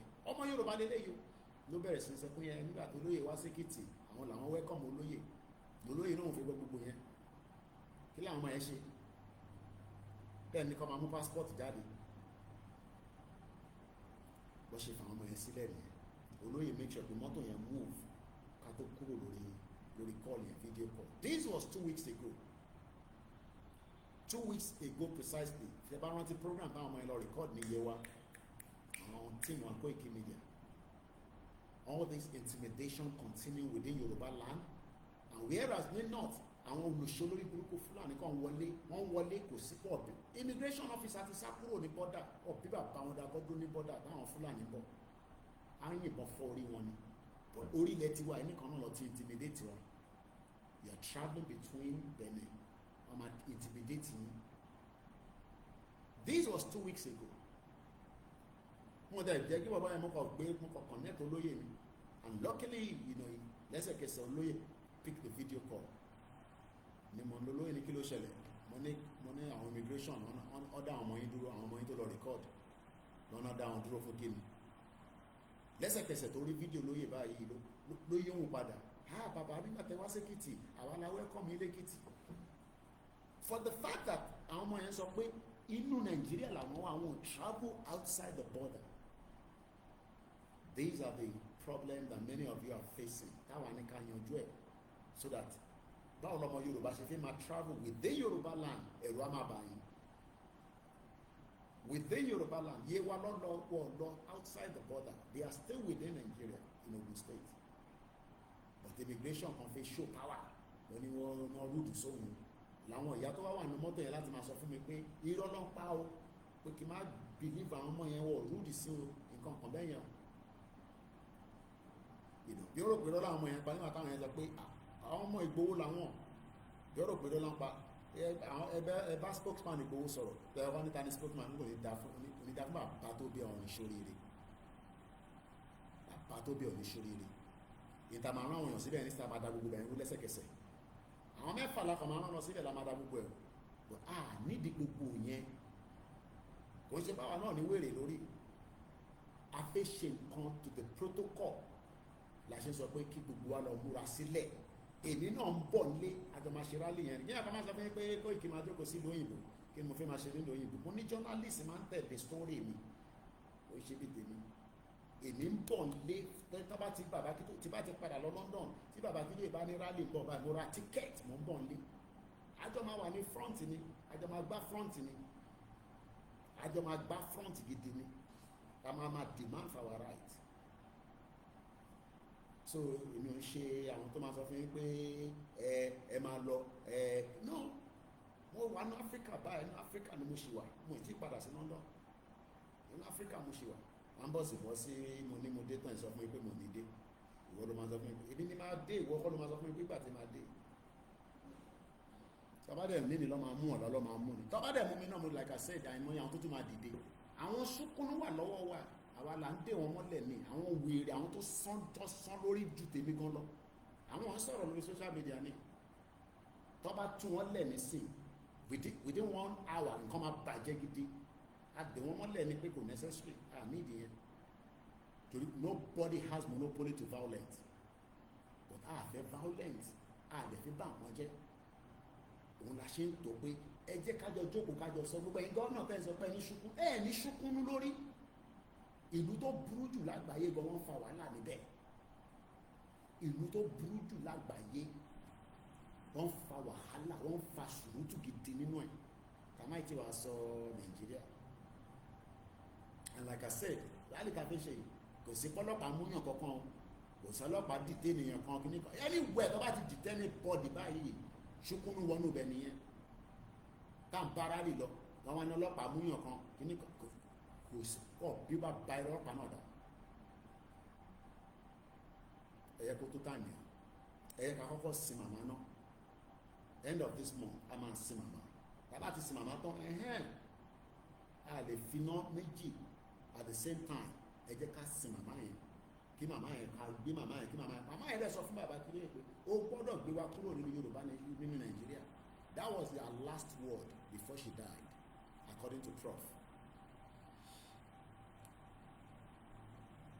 So ìwọ tó ń bẹ̀rù má fi ìbẹ̀rù tiẹ̀ má fi kó bá wa gbogbo ẹni tó bá ń bẹ̀rù lẹ́gbẹ̀ẹ́ yín kẹ́ gbá wọn sẹ́gbẹ̀ẹ́ kẹ́ gbá wọn obìnrin ọkùnrin kẹ́ gbá wọn sẹ́gbẹ̀ẹ́ kan jókòó sínú ilé kọ́ máa bí Kọ́lá Olóòtú tá náà lọ sí gọ̀gàn tó ní kíyàwó máa rọ àmàlà kọ́ tilẹ̀kùn mọ́rí ṣọ́kùnrin làwọn yẹn ṣọ́kùnrin ni bàbá yẹn àbí kò sọ bẹ́ẹ̀ bàbá Kọ́lá Olóòtú àwa ń lọ ìgọ̀gàn níbi tó ti ṣe jàǹbá fọ́mọ Yorùbá òun ní kíyàwó òun tilẹ̀kùn mọ́rí kọ́ ló àmàlà fóun tẹ bá dúró dirán bàbá yẹn ìyá máa jẹ ṣégè sí lára so gbogbo ẹ̀yin tẹ́ ń bẹ nílẹ̀ Yorùbá ní gbogbo axis tẹ́ bá wà olúkálukú lọ múra dáadáa wọn ní sọdún bẹ́ẹ̀ lọ kò dẹ́ ṣojú kan láti máa ṣe rálì gbogbo ilẹ̀ Yorùbá láti máa ṣe rálì so kò sí pé àwọn owó mọ́tò kan àní láti sẹ́ndì owó mọ́tò sí ẹ ibi tó bá wà yẹn náà ló ti máa ṣe rálì tiẹ̀ so kò sí pé o ṣe ń jáde àwọn owó mọ́tò ibi tó bá wà náà ló ti máa gbé rálì yẹn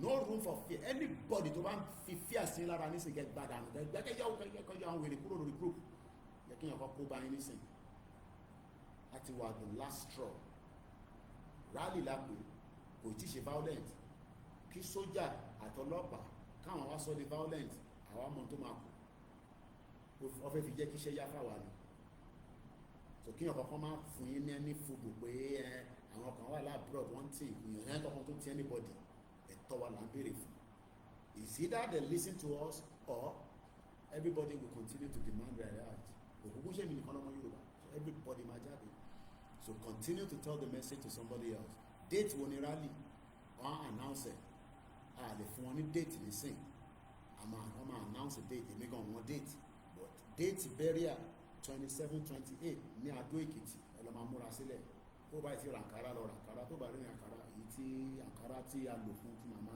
olóyè Ìgbòho inú tẹ̀rọ tí mú tèmi wá láti London èmi náà ṣe máa sọ fáwọn tíì mi nísìnyí kọ́ lọ ra àǹkárá tiwa náà so àǹkárá tá a máa fi ṣòkò a máa sìn áyàn dáadáa agbára Ọlọ́run so kí gbogbo ọlọ́ múra sílẹ̀ fún òkú tó máa ṣẹlẹ̀ ní Adó Èkìtì so láì kí yàn kan fíà nìkan kò sí tó kàn wá a béèrè fún nothing more than afẹ́tọ̀ wa and that right will be respected so now tàti ṣe bí 1 hour 30 minutes ẹ jẹ́ ká wá lọ sínú internet ká lọ túmọ̀ àwọn nǹkan tí a lè fi líǹkì ọ̀rọ̀ Yorùbá Nation Instagram ti shut wa down ẹ̀yin fi wọ́n sílẹ̀ àti Instagram àti Facebook ẹ fi wọ́n sílẹ̀ gbogbo jàǹbá tí Facebook ṣe fún wa ẹ jẹ́ ká ẹ mọ̀ wọ́n ní ọwọ́ yàn tí tèkúdà òun lọ̀rọ̀ tó wà nílẹ̀ ẹ jẹ́ ká wá tèkúdà ẹ jẹ́ ká kọ̀ tẹ̀lé kọ̀ǹtró pé ilẹ̀ Yorùbá báyìí a lè máa rí píkṣọ̀ pé ó ti wà lọ́wọ́ wa a ti mú dání báyìí ẹ rí gbogbo àwọn Twitter àti Facebook yẹn kọ́ bá bíbà bá wọn dání gbà yẹn tá a bá sọ fún má ṣe oyè yìí ẹ jẹ́ fi wọ́n sílẹ̀ so fi wọ́n sílẹ̀ ẹ ká lọ sínú ká lọ láì ká lọ tún wo kí ló ń ṣẹlẹ̀ lórí tá a bá ń sọ̀rọ̀ nípa àfẹ́gbà òmìnira ṣáwa nìkan là ń béèrè fún ni àwọn olúwo ló tún béèrè fún ṣáwa nìkan la máa ń béèrè pé àfẹ́gbà independence self determination gbogbo ilé ìta bá ní self determination èèyàn lè kà bọ̀ pé action ẹ̀ ojú títì ló ti máa ṣẹlẹ̀ it has to be on the street on the road because nobody is coming to support you and nobody is going to give you anything tẹ́ẹ̀ bá ti jáde now ẹ jẹ́ kí n gbé yín lọ sọ́dọ̀ àwọn this is 5 days ago mo sọ fún yín pé this is an international platform this is where you will learn and understand that so kò tẹ́ ń ṣe Yorùbá nìkan ló ń fẹ́ dá dúró no kò ṣáwa nìkan la fẹ́ dá dúró àwọn tó fẹ́ dá dúró pọ̀ ó wá kú bẹ́ẹ̀ ṣe fẹ́ dá dúró bẹ́ẹ̀ ṣe fẹ́ dá dúró yẹn ẹ̀yin lè máa decide because nobody wants you to be free especially àwọn olórí burúkú àwọn òyìnbó ẹ fi pa àwọn òyìnbó fẹ́ kẹ́ free ni wọ́n fẹ́ kẹ́ free ni David Lamy sọ fún yín pé after 50 years Nigeria máa dá báwo ni David Lamy ṣe máa sọ fún wa pé after 50 years Nigeria máa dá ẹ̀rí pé síkọ́nà wà lórí ẹ̀ so now I've typed in on Google self-determination, just normal search, and I went to the news. This is how we pick information. Màá wo kí ni kan tó ń sọ nípa self-determination. Mo kí gbogbo ẹ̀ńtẹ́ kí ni ẹ má bínú pé mo dárúkọ nǹkan ẹ̀gbẹ́lẹ́ nǹkan kan láti wọnú spirit lọ. So gbogbo ẹni mo kí láàyò nìkan kan sílẹ̀. Now, few news has popped up and I will give you the headline and then àwa mú kan náà àfi ṣe program báyìí bá lọ nísìn ẹ má wàá gbàgbé a media organization, like I always say, needs funding, especially we want to remain independent. That's number one. What I mean by being independent is that in tí mo ń sọ níbí báyìí nísìn ìjọba bá ti gbowó lọ́wọ́ Tinubu àní lè sọ̀rọ̀ báyìí torí pé wọ́n máa caution ni pé Koiki ó dẹ̀ gbowó lọ́wọ́ wa náà ṣèbí ṣe Tinubu ti fún ẹ ní dọ́là kó bá má ti sọ̀rọ̀ bẹ́ẹ̀ yẹn àbí ìjọba bá ti gbowó lọ́wọ́ amósùn olórí burúkú bàbá nífẹ̀lá gbogbo àbí tá a bá ti gbowó lọ́wọ́ Gbẹ́ngà Daniel àbọ̀ṣọ̀bà àti compromise so tẹ́ ẹ̀ bá wá fẹ́ jẹ́ kí yẹn ṣẹlẹ̀ ẹ dẹ̀ fẹ́ kí mídíà kó máa tẹ̀síwájú lójoojúmọ́ kò ń ṣe pé àkọ́ńtàn fóònù là ń fi ṣe mídíà no I keep telling you while I'm in Africa I made myself know that I'm a journalist mo kí tó travel mo ti sọ fún àwọn National Union of Journalists ní UK that I'm gonna be away Akimo I'll be away for a couple of days and àwọn tí mo lè kọ́ fẹ́ mọ̀ ọmọkùnrin ti wà out of the country nǹkan pè ní media nìyẹn èmi ò ń ṣe blogger làwọn tó ń join the video tó ń mú gbogbo video tó ń mú mọ́ ẹ̀ so the reason why we continue to say this is so that because consciously ẹlòmíì ò mọ̀ no àkíńṣe gbogbo àkíńṣe kankan náà ẹ má link èmi pẹ̀lú anybody I'm an registered independent media in the United Kingdom mo dẹ̀ ti ń ṣe media mi ká tó bẹ̀rẹ̀ Yorùbá Nation. But we decided to leave the whole of Koikimedia 100% for Yoruba Nation. But it needs to be funded. Tó bá yẹ pé gbàgbé mo fi West Africa ní sinmi mo ní ẹ wá dáwó fún wa àwọn kan ní dáwó so my mom picked the bill for short of £5,000 ló gbé mi dé ìlú yìí. Touch other African places. I don't have to come and be telling you the problem thing in here. Kenya and economy lo. I've moved around and I'm still traveling. I was still traveling as at yesterday. So that's my travel came out for video no. Because I have different missions and the reason why I am on the ground. Go to the so whatever need support you are. Even if it's the smallest you have, you have a consent 2,000 see me money came up in if I have 100 people giving me 2,000 naira, it helps me from sending money from UK. That is the team one collar Lola Nisi Motiniko see computer village. Mo got a laptop of brand new. Whatever the cost of that laptop, we have to buy it tomorrow. But go that is to 300,000. More the team will laptop to Motiniko see computer village. Because I need laptop. Because I'm not going to need laptop. I'm going to need laptop. Maybe not any bug, I need laptop. I'm going to laptop. So all these things is funding. Tebari BBC olórí burúkú tó ń lọ tó ń bọ̀ bí ẹ ṣe ní wò lé mọ̀. Owó tàwa ń dá ní UK lọ fi ń ṣe BBC fún yín ní Nàìjíríà olórí burúkú wọn. Kò dẹ̀ sí tó kan BBC. Nothing concern BBC whether you get Yoruba Nation, you get Biafra Nation, you get Hausa Nation. As far as BBC is concerned, is an agenda of the British. Nicola Mama sọ̀rọ̀ lórí. because it's a British broadcasting corporation funded by the taxpayers, and I am part of the taxpayers in the United Kingdom, England precisely. But in Timofey, BBC also. So if you're waiting for BBC Yoruba to talk about Yoruba nation, you wait till their kingdom come, because their agenda, only 500,000 ní laptop to that. That means pé owó yàn dípò. Èmi náà lọ́gbọ́n yàgbé 300,000. Ẹgbọ́n wọ́n ti sọ fún mi 500,000. Ọ̀tẹ̀ tí fún mi ní price, mo ti ní kọ́lọ̀ fún mi ní price mẹ́ta. And I gbọ́dọ̀ ra laptop yẹn because I need it before the end of this month. Because mo ti send àwọn camera kan wá sílé tó máa fi ṣe live stream, especially our first event tó ń bọ̀, which is the òkú ìyàwó tó kú, Mrs. Juliet Akintoye. Àwọn ibì kan wà a lè máa fi phone record, kò dẹ̀ ń ṣe laptop fún recording nìkan, for other editing and a lot of different jobs that we need it for. So tá bá ní kẹ́ support wa, ẹ má rò pé owó tó kéré tá bá fún yín, tá bá fún Koiki lówó bí owó yẹn kéré jù. No, kò sówó tó kéré, because ẹ̀yin náà ní different expenses tẹ́ ń ṣe. But the reason why you are supporting this media is because you want this media to continue to propagate internal innovation, which is the campaign for Yoruba Nation. Àwọn tó ń ṣe that things lórí platform wọn, they have their right. Platform yìí àwọn onítajà àdẹni polówó ọjà kankan fún anybody. Àgúnmu lẹ́ńtà ní ìtẹ̀báńtà ẹ máa tà ọ̀nà àfàlùbáríkà sí. Kò sí bẹ́ẹ̀ láti máa polówó àgúnmu fún yín. Tí bá mention àwọn product kankan lẹ́yìn kankan bí àmú kọfí náà, àtàgúnmu ní bíbà, àtẹ̀pà ní bíbà, àrẹ̀ta kúlíkúlí, ìtàǹtà níbà ni pé ẹ bá wa sọ̀rọ̀ Yorùbá nation fẹ́ lómi. Tó bá yẹ pé bíta lówó ni, while I'm on the ground now, ó yẹ ká máa reproduce àwọn videos mi ni. But kò sówó. Olóṣèlú nísìn ti prepare for 2027. Olórí burúkú ni wọ́n, owó wa náà la máa fi ṣe 2027. Gbogbo owó tán ní kó fi ṣe project.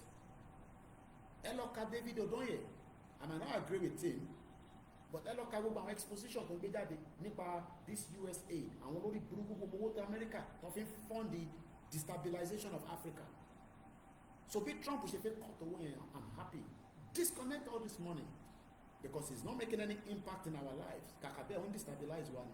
What we need from Trump is for us to be free, and if tá a bá jáde, Trump kò ní support wa, ó máa support kò ní support àìtí mọ́. Trump dẹ̀ ní ṣánkọ́rọ́ lórí. Táwọn bá jáde ní ìsìntàríwó bá pọ̀, kí ló ń ṣẹlẹ̀ ní Africa? It's Nigeria. What's going on there? Yoruba people wants to go. Igbo wants to go. Hausa wants to go.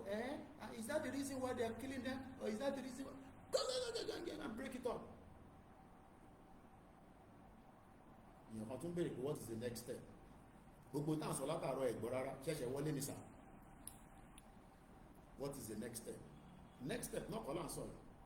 Ìta tó important ní ìbáṣe máa support the platform anyway. So ẹ̀yin tẹ̀ ń fún wa ní support, mo dúpẹ́ lọ́wọ́ yín. So ẹ má rò pé a bá fún yín 2,000 naira ó kéré. Èèyàn méjì ló send owó nísìn tí mo fi ní bí 260,000. Wọ́n kò tí ra laptop ọ̀hún gan nísìn. And I need to get that laptop because mo ti ń push laptop yẹn láti December. And I'm around December, àráyé rà. January tuntun tán. So it is the impending issue. I need to resolve. And we are sorting a lot of other things out. So, and what of it, anybody. I have 25 working staff in Nigeria and within Africa. 25, and they have to be well equipped, and I have to pay them to the standard. So, tiba fún mo kàn fún ẹni tiba fún má fi ṣìbínú. Because ilé-iṣẹ́ ni bíbá kò ṣe àṣì lórí stock market. Mo ṣe CNN nísìn, Adenuga bí kílẹ̀ ń pè Mike Adenuga tó ní Globe, ó lè tó ń fund CNN, ibẹ̀ ló ti ń ṣe advert ẹ̀. Tony Lemelu ó ń ṣe advert lórí CNN, dọ́là ló fi ń sanwó fún CNN. So má wá sórí Koikimedia kó wá sọ pé kí n fún ẹ lówó má fi ṣèbínú. Tábà ti dáná bá ti gba country, mo bí ṣe máa sọ́ọ̀sì owó mi láti fi ṣe tí mo fẹ́ ṣe, mo kí gbogbo ilé nǹkan sí. So let's go back to the news about self-determination around the world. According to this Arab website, because Arabic love it called, seminar in Salerno, Italy, reaffirms the Sahrawi people's right to self-determination. Àwọn ọ̀rọ̀ ń pè ní Sahrawi is in between Morocco. Àwọn yẹn tẹ̀ ti jà débi pé wọ́n ti gba. Morocco is still holding part of their land, but they are already running as a country.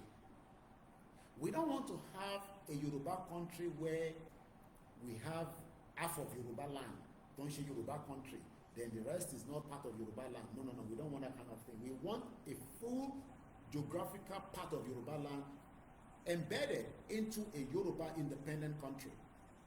The country they be Amani Kwara is part of Yoruba land. Kwara is part of Yoruba land. What people about that? Any maku ni ọ̀rọ̀ tó wà nílẹ̀. Kwara ò kì í ṣe ilẹ̀ Fulani. Kọ́lọ̀ gbọ́n yẹn dáadáa nísìn.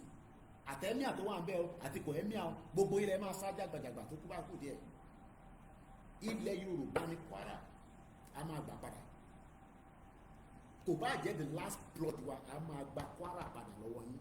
Ẹ̀yin lórí burúkú Fulani kò kì í ṣe northern part of Nigeria. Olórí burúkú àwọn tí wọ́n dá wà lálẹ́ tẹ́lẹ̀ lọ́jọ́ kí could be part of Kwara State, don't calculate as part of Northerners. Kwara ò kì í ṣe north ilẹ̀ Yorùbá ni. So the Sahrawi people are ethnic group who live in the Western Sahara Desert. The word Sahrawi is Arabic for inhabitant of desert. And I'll tell you more about them. But right now, they are having what is called a seminar somewhere in Italy. Can you want discuss right to self-determination? Push. If you don't make effort, nobody talks about you. If you want the world to talk about us, àwa kọ́kọ́ gbọ́dọ̀ wọ́n ní ẹni tí tó bá ṣípá ní bàbá ẹ̀ máa ń ṣe kí ni ẹ bá parí òwe yẹn ẹ̀mọ̀ pàwọ́ àti jẹ bọ́gà gbọ́ òwe dáadáa. So we're gonna come back to that. Let's go to the next headline. The next headline says Episcopal Church resolution support rebuilding Gaza, Israel-Palestine self-determination. You heard that Donald Trump, I don't know, a lot of countries have disagreed with him anyway, and they are turning down already. Donald Trump says they will move everybody out of Gaza and rebuild Gaza. How they want to do that, I don't know. But the headline 14 hours ago, the first one I gave you was 5 days ago. This one is 14 hours ago. Episcopal Church resolutions support rebuilding Gaza, Israel/Palestinian self-determination. The next one is modern diplomacy, the Kashmir dispute, a forgotten promise of self-determination. Freedom. Many people around the world are asking for freedom. So if you think that you sit in your corner, you are fearful, Yoruba nation. Inú bí tá máa jókòó sí yẹn tí Fulani máa fi kọ́ńkà gbogbo wa jọ olórí burúkú àwọn tó jẹ́ politicians wa gbogbo wọn ti ta gbogbo wa dànù. So most of them, it doesn't matter to them, if Yoruba land is successful or not. As far as they're concerned, they're doing very well. So let's see what this is all about before we go to Egypt. Urge respect for Palestinian right to self-determination. Egypt is often àgbáyé pé respect our Palestinian right to self-determination. But let's first read about the modern diplomacy. And it says the Kashmir dispute. There is dispute around the world. It is entirely up to you that dispute is affecting to talk about it and do what needs to be done about it. So let me read. I think I should be reading them so that way we can deal with it one at a time. So let me read this one and I'll go back to the first one. The right to self-determination is a fundamental principle of international law, and for the people of Kashmir, it remains an unfulfilled promise. Unfulfilled promise. Shut up. It's an online discussion. Nothing is going to happen because we have not made a push for it to be a reality to some people. Then they will have no choice than to support. So let's go further. The right to self-determination is a fundamental principle of international law. And for the people of Kashmir, àwọn wo ló ń pè bẹ́ẹ̀? Ẹ jẹ́ ká kọ́kọ́ lọ wo background àwọn wo ló ń pè ní Kashmir. Àwọn wo ló ń pè bẹ́ẹ̀? Kashmir is the northernmost geographical region of India subordinate until the mid-19th century. The term Kashmir denotes only the Kashmir Valley between the Great Himalayas and the Pir Panjal Range. Kashmir, according to, is Kashmir with India or Pakistan? People are asking. India has control of about half the area of the former princely state of Jammu and Kashmir, which comprise Jammu and Kashmir and Ladakh, while Pakistan controls a third of the region, divided into two provinces, Azad Kashmir and Gilgit-Baltistan. Somebody is asking again, what does Kashmir mean? Etymologic, according to folk etymologic, the name Kashmir means desiccated land. It's all about land, and all this that we are experiencing today is what the British have done around the world. They've created so much havoc that is affecting people today because of their over 200 years of their colonial era. They were too powerful and they were doing whatever they wanted to do as at the time, just like they did in Nigeria today, which they're calling a shithole country called Nigeria. So, history of Kashmir, I'm just giving you a background so that you don't think that nothing is going to, if you don't fight for it, it will never be fulfilled. It will just be a mirage, a dream. You want the Yoruba country, it will be a dream. If you don't go for it all the way through, it will just be a dream. So I'm not going to dive into it too much, but I've given you a bit of the background of Kashmir. So let's go back to the article. It remains an unfulfilled promise. Toba sọ pé nǹkan unfulfilled. Toba ní nǹkan unfulfilled. The word unfulfilled. Not carried out or brought to completion. We are not doing Yoruba Nation not to be completed. I am not part of a Yoruba campaigner that is not going to be completed. We would rather die to make sure it's complete than to say it's not going to be complete. So Yoruba Nation, people will die. People will die, but the problem is we pray that not so much havoc will happen before we get it. So don't come and be giving all this lórúkọ Jésù Ọlọ́run jẹ́ káwọn èèyàn kú. Ti fẹ́ gba country nìyẹn. Ti sọ di àwàdà kẹ́ríkẹ́rí nìyẹn. What do you mean that people are not going to die? People are going to die. Are people not dying every day in that shitty country for the negligence of a stupid government that has not done the needful? In Ebonyi last weekend, do you know how many people were killed? So you come and tell me that people are not going to die, and you're asking for freedom. Ti fẹ́ gba freedom nìyẹn. That means we are not going to fulfill the freedom. We are wasting our time. If you're still no quick, waste time. So if you are still one of those that are still people will die before we get to where we are going. Don't come and tell me that nonsense that people are not going to die. So, what does it mean, the word unfulfilled? Not having reached a point of satisfaction or happiness. We have not reached our point of satisfaction because I think our country.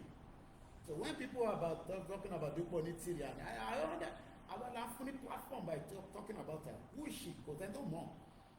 Now to that country, let Baba Akintoye declare, I will not live in UK anymore. I will be on the ground officially. My journey to UK will stop automatically. You just Baba Akintoye about to declare Yoruba Nation. I'm going nowhere anymore. I will remain in Yoruba land and start building it along with the people there. What am I going to be doing in UK? UK, why did they be country me? Let Baba Akintoye declare Yoruba Nation. I will continue to live in Yoruba land and help to build it. So the word unfulfilled is something till a party. Yoruba Nation is on the way, but we have not fulfilled it yet. And the only way we can fulfill it is to make sure that we complete it. If we don't complete it, it is unfulfilled. And the politicians are excited that they don't want it to be fulfilled.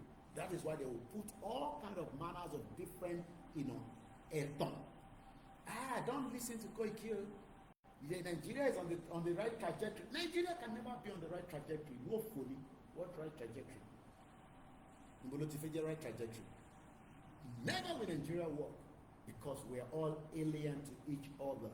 And we all have different agenda. Tinubu is different agenda from the Igbos. Igbo's agenda is different from the Hausa. Everybody has their own agenda.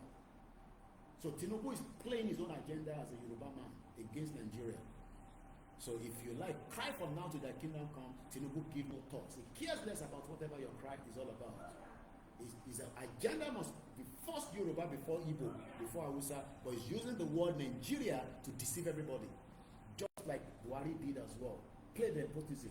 Don't come and tell me, Tinubu is playing nepotism. If we pray that he will be the last president, so that we don't even get any more nepotism. Let everybody go and sort themselves out in their own different, country.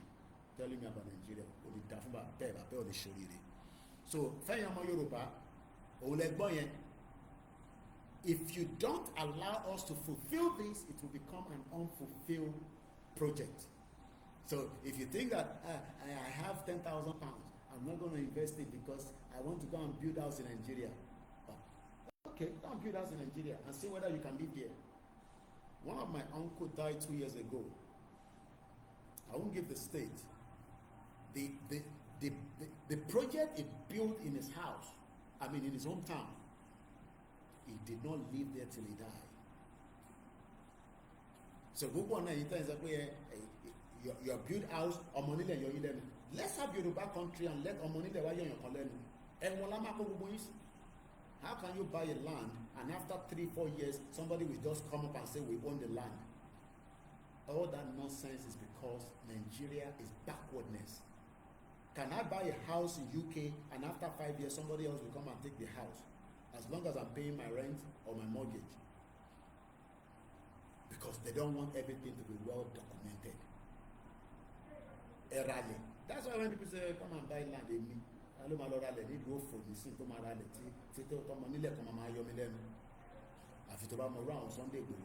Do you know how many people have cried to us that we have helped in this movement in the last 4 years? And nobody should bring that to me now because I haven't got the time for that now. Many people keep calling me and keep saying, Koiki job, Iletara, especially on abroad. They sit abroad, they buy a land, and people have already built on their land. If the system was working, how can you buy a land? You buy the land goes into the system, the local government is aware, the government of the day is aware, and then you own the land. But after many years, somebody will come and say, that land belongs to us. So these are all many issues that many people are facing in the contraction. So let's go back to Kashmir because of our time. The dispute over Kashmir, Igboho, am I requiring any dispute? Like we have dispute right now with Kwara State. Kwara is not Yoruba land. No, Kwara is a Yoruba land. Olori Buruku, Kwara is Yoruba land. It's not Northerners. Fulani Loni. The dispute over Kashmir, one of the longest standing conflict in modern history. It is one of the most longest standing conflict in modern history. Continue to be a source of tension in Southeast Asia. Despite multiple United Nations Security Council resolutions affirming the right of Kashmir to determine their own future. Did you hear that? After many United Nations Security Council resolutions, tó sọ pé àwọn Kashmir ló níbẹ̀ yẹn, India has consistently refused to implement this resolution, delaying the self-determination process and the perpetuating human suffering. You think that, you're going to get Yoruba nation like that? Ìjà ó máa wà láàrin méjì ẹ̀. Ẹni bá sọ fún pé kò ní síjà, ẹ má believe gbogbo nonsense. Think that Yoruba nation is just something that Yoruba nation are going back. If you like, go and listen to many programs around the Yoruba Nation campaigners. If you don't prepare your mind and your spirit and your body, we are not getting Yoruba Nation. You got to prepare your body, your spirit, and your mind. Because you for freedom. The Kashmir people have been fighting for this freedom now, and yet, even with United Nations resolution, so you can imagine the consequence that we don't even know what we are going to face as we're moving forward. And this is the reason why we have to continue to elaborate and explain and use other countries and say, okay, kí ló lè fà tí wọ́n fáwọn láyè? Káwa náà má lọ ṣe the same mistake. And that's what Akintoye say is a non-violent, let's engage, and then we push out together, and then our demands must be met. And that's the reason why in the last 4 years we are engaging. Country for me.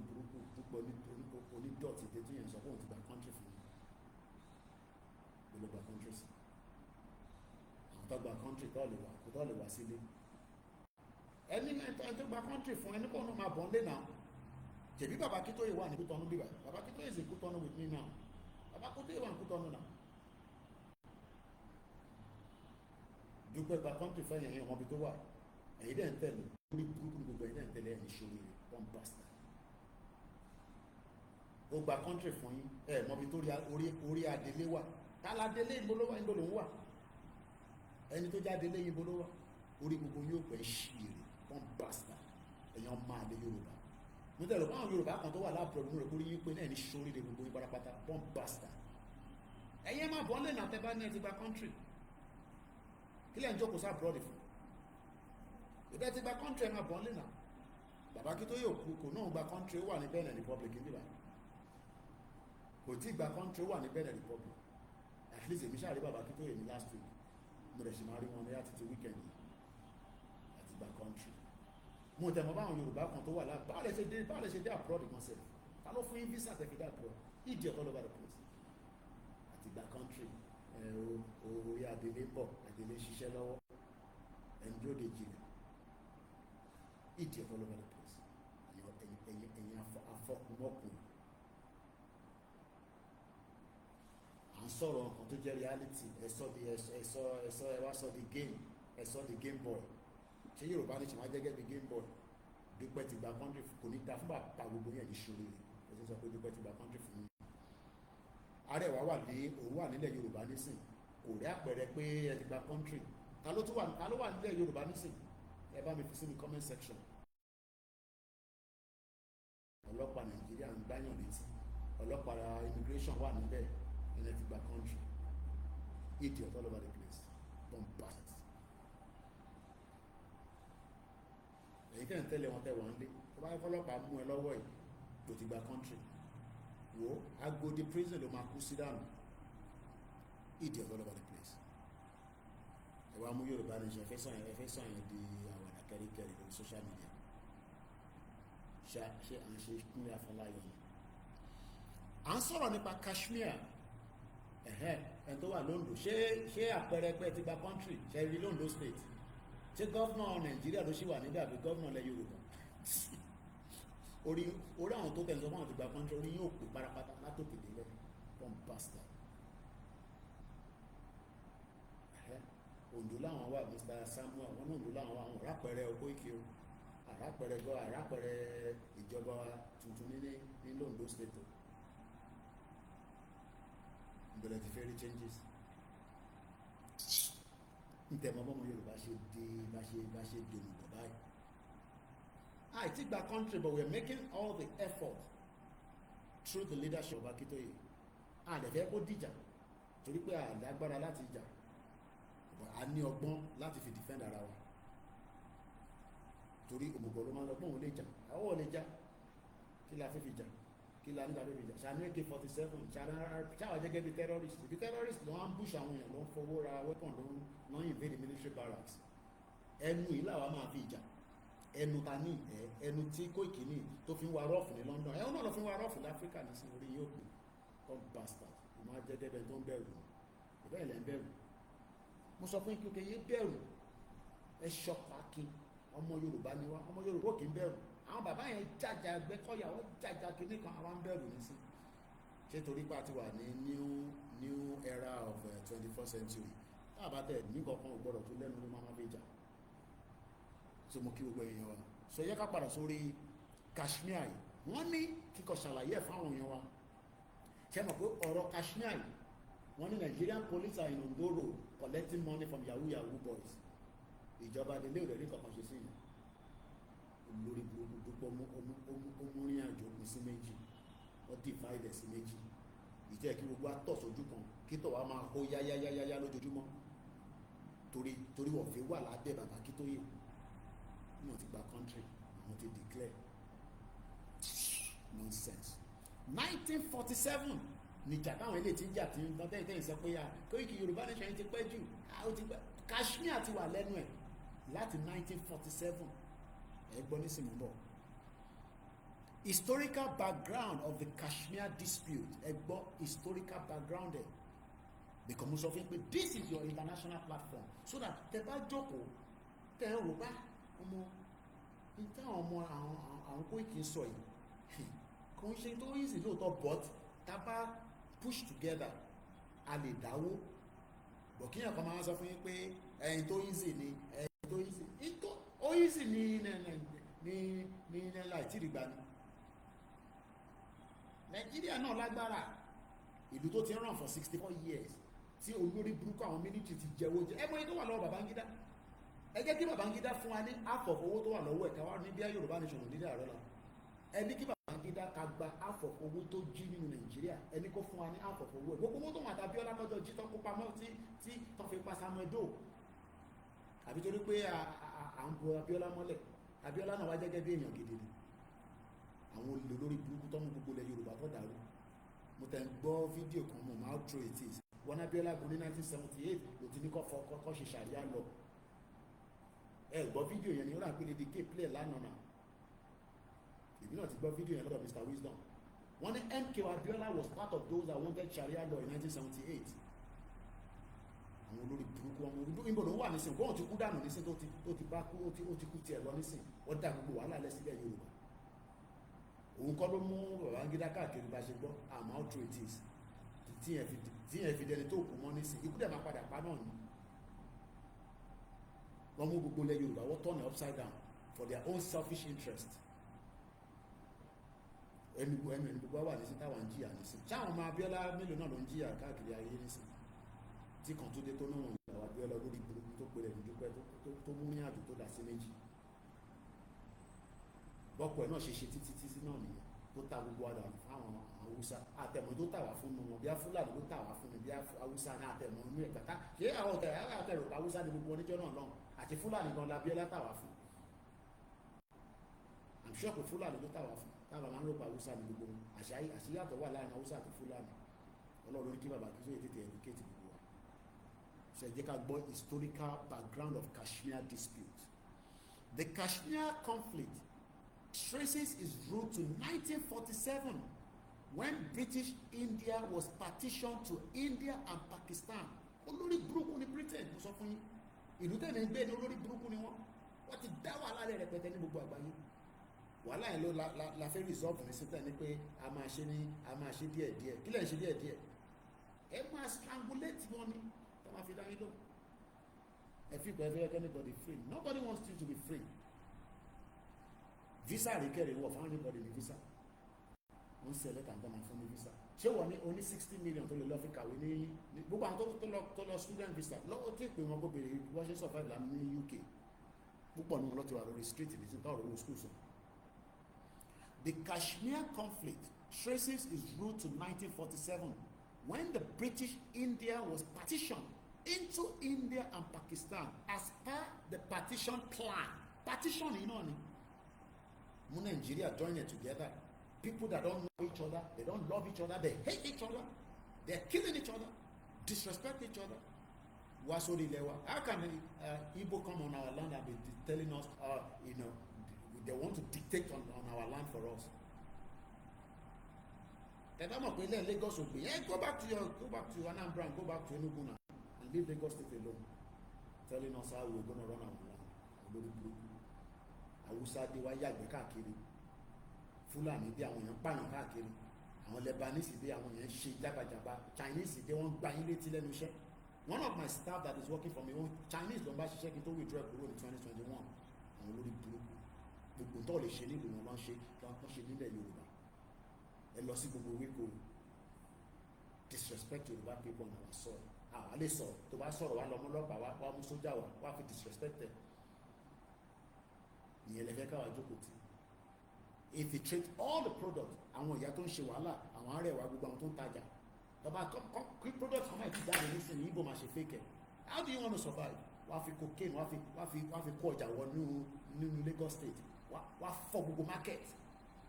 Ọjà táwọn èèyàn ń tà ní 1,000 naira, 1,000 naira, táwọn bá ti fi drug gbé wọlé báyìí wá tà ní 500 naira. Báwo ló ṣe fẹ́ survive? Báwo ló ṣe fẹ́ compete pẹ̀lú wọn? Ìyẹn la ṣe ráwọn Yorùbá náà kan tọwọ́ bọ oríṣiríṣi ṣe rituals. Ṣé ritual ni Elon Musk fi ṣe ló fi dolówó? Ṣó ń gbé orí èèyàn? A ní ká gba country ká kọ́kọ́ strangulate gbogbo àwọn olórí burúkú tó wà láàrin àwọn enemies tàjọ ń gbé.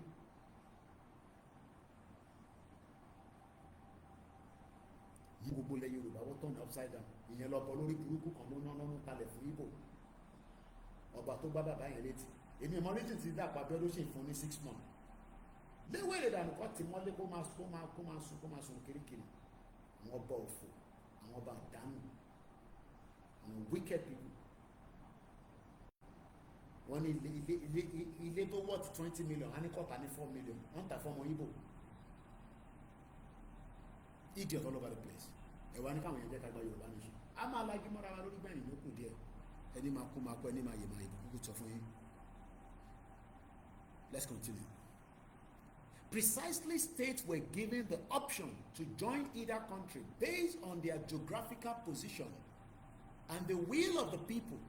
Kashmir, a Muslim majority region, should have naturally become part of Pakistan. However, its Hindu ruler, Maharaja Hari Singh, under controversial circumstances, signed an instrument of accession with India. Jerino, you see where problem always starts? Just like they sign us with Nigeria. Sign us with people that we don't have anything in common. Anything in common. What do we have in common as Nigerians? We play football together. We have nothing in common.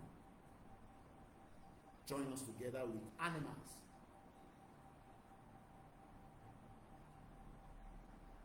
Which led to the first Indo-Pak War. Sheriff 1947. Àwọn tó yẹ kó wà pẹ̀lú Pakistan, wọ́n lọ join wọn pẹ̀lú India. And that is why Indian is not supporting them, because Indian àwọn Hindu ló pọ̀ níbẹ̀, Pakistan àwọn Muslim ló pọ̀ níbẹ̀. You can see the difference. A Yoruba Muslim is different from a Fulani Muslim. A Yoruba Muslim is different from a Hausa Muslim. And we are here talking about, let's get our freedom. Lórí burúkú Yorùbá kan tó máa sọ fún yín, no, we don't want Yorùbá. Òǹdó de Dayo Israel kó wá sọ fún yín pé ká gba control lórí burúkú ọmọ àlè. Òrùbó náà ṣe múra bí àwọn Fúlàní nísìn, Dayo Israel.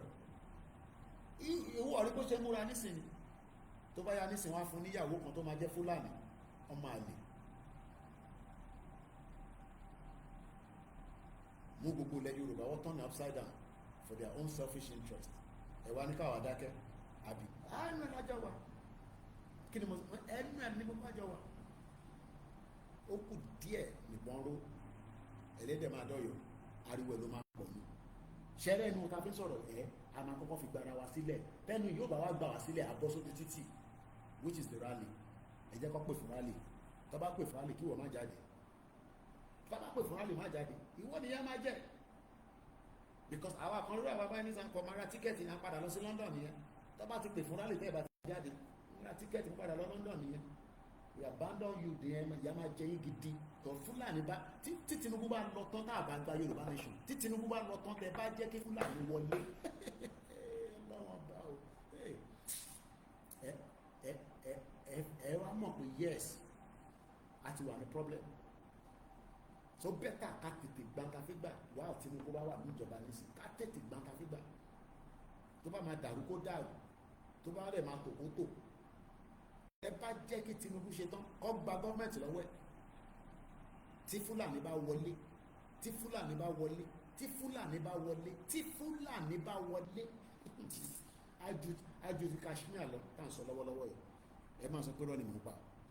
Let's go further.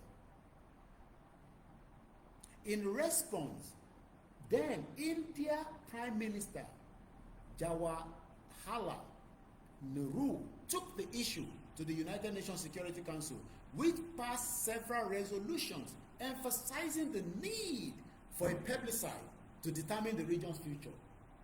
Tẹ́ bá gbọ́ tí máa kan ti sọ̀rọ̀ lórí plebiscite yẹn rí, I think I have the video here. Ẹ̀yin tẹ́ wà lórí Facebook lè má lè gbọ́ ni. Tẹ́ bá rántí pé lọ́ọ̀yà yẹn ti sọ nígbà tó mú olóyè Igboho tó ní let's look into plebiscite. Màá fún ní mini plebiscite yẹn nísìn. Òun lélẹ̀. Ẹ̀yin tẹ́ wà lórí, okay, I think I should do it this way kí gbogbo wa lè gbọ́. Mo yẹ kí n ṣe play ẹ̀ báyìí.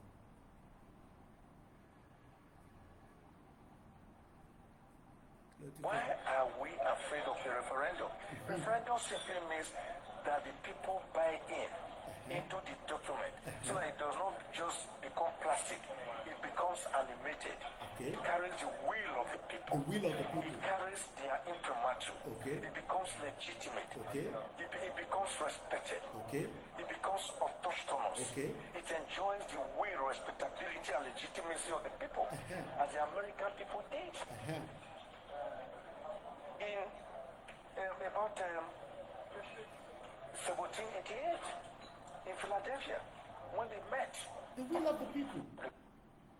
Give the people the will to decide whether they want to remain in one Nigeria. If not, you're going to create more problems. Ẹ̀gbọ́n kan tó sọ lẹ́ẹ̀kan sí.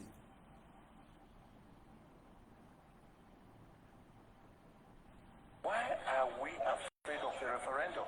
Why are we afraid of a referendum? Why? Why are we afraid of a referendum to determine whether we still want to remain this crazy country called Nigeria, or we want to go our separate ways? Is it by force to create one Nigeria?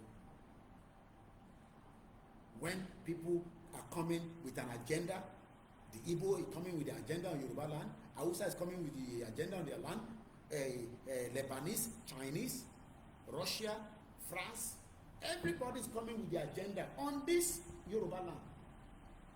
Let's decide whether we want to remain one. Referendum simply means that the people buy in. Referendum determine if we want to remain together or not. So, ẹ jẹ́ ká padà sórí Kashmir, the background of Kashmir.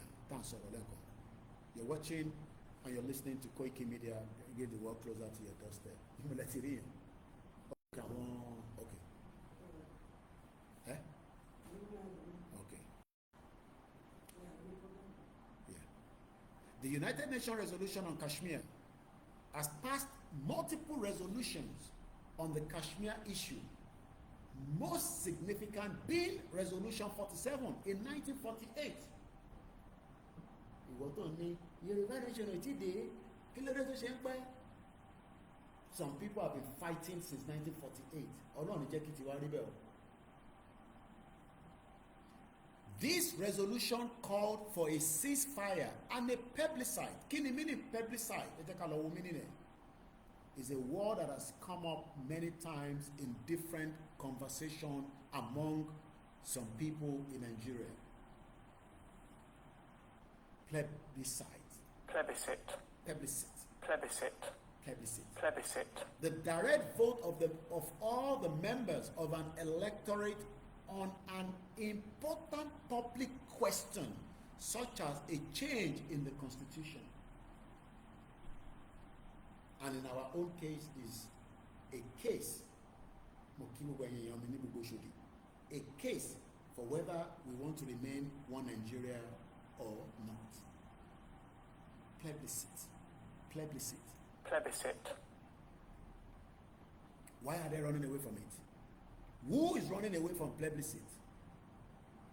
And it is time that everybody must shout that Tinubu must divide Nigeria.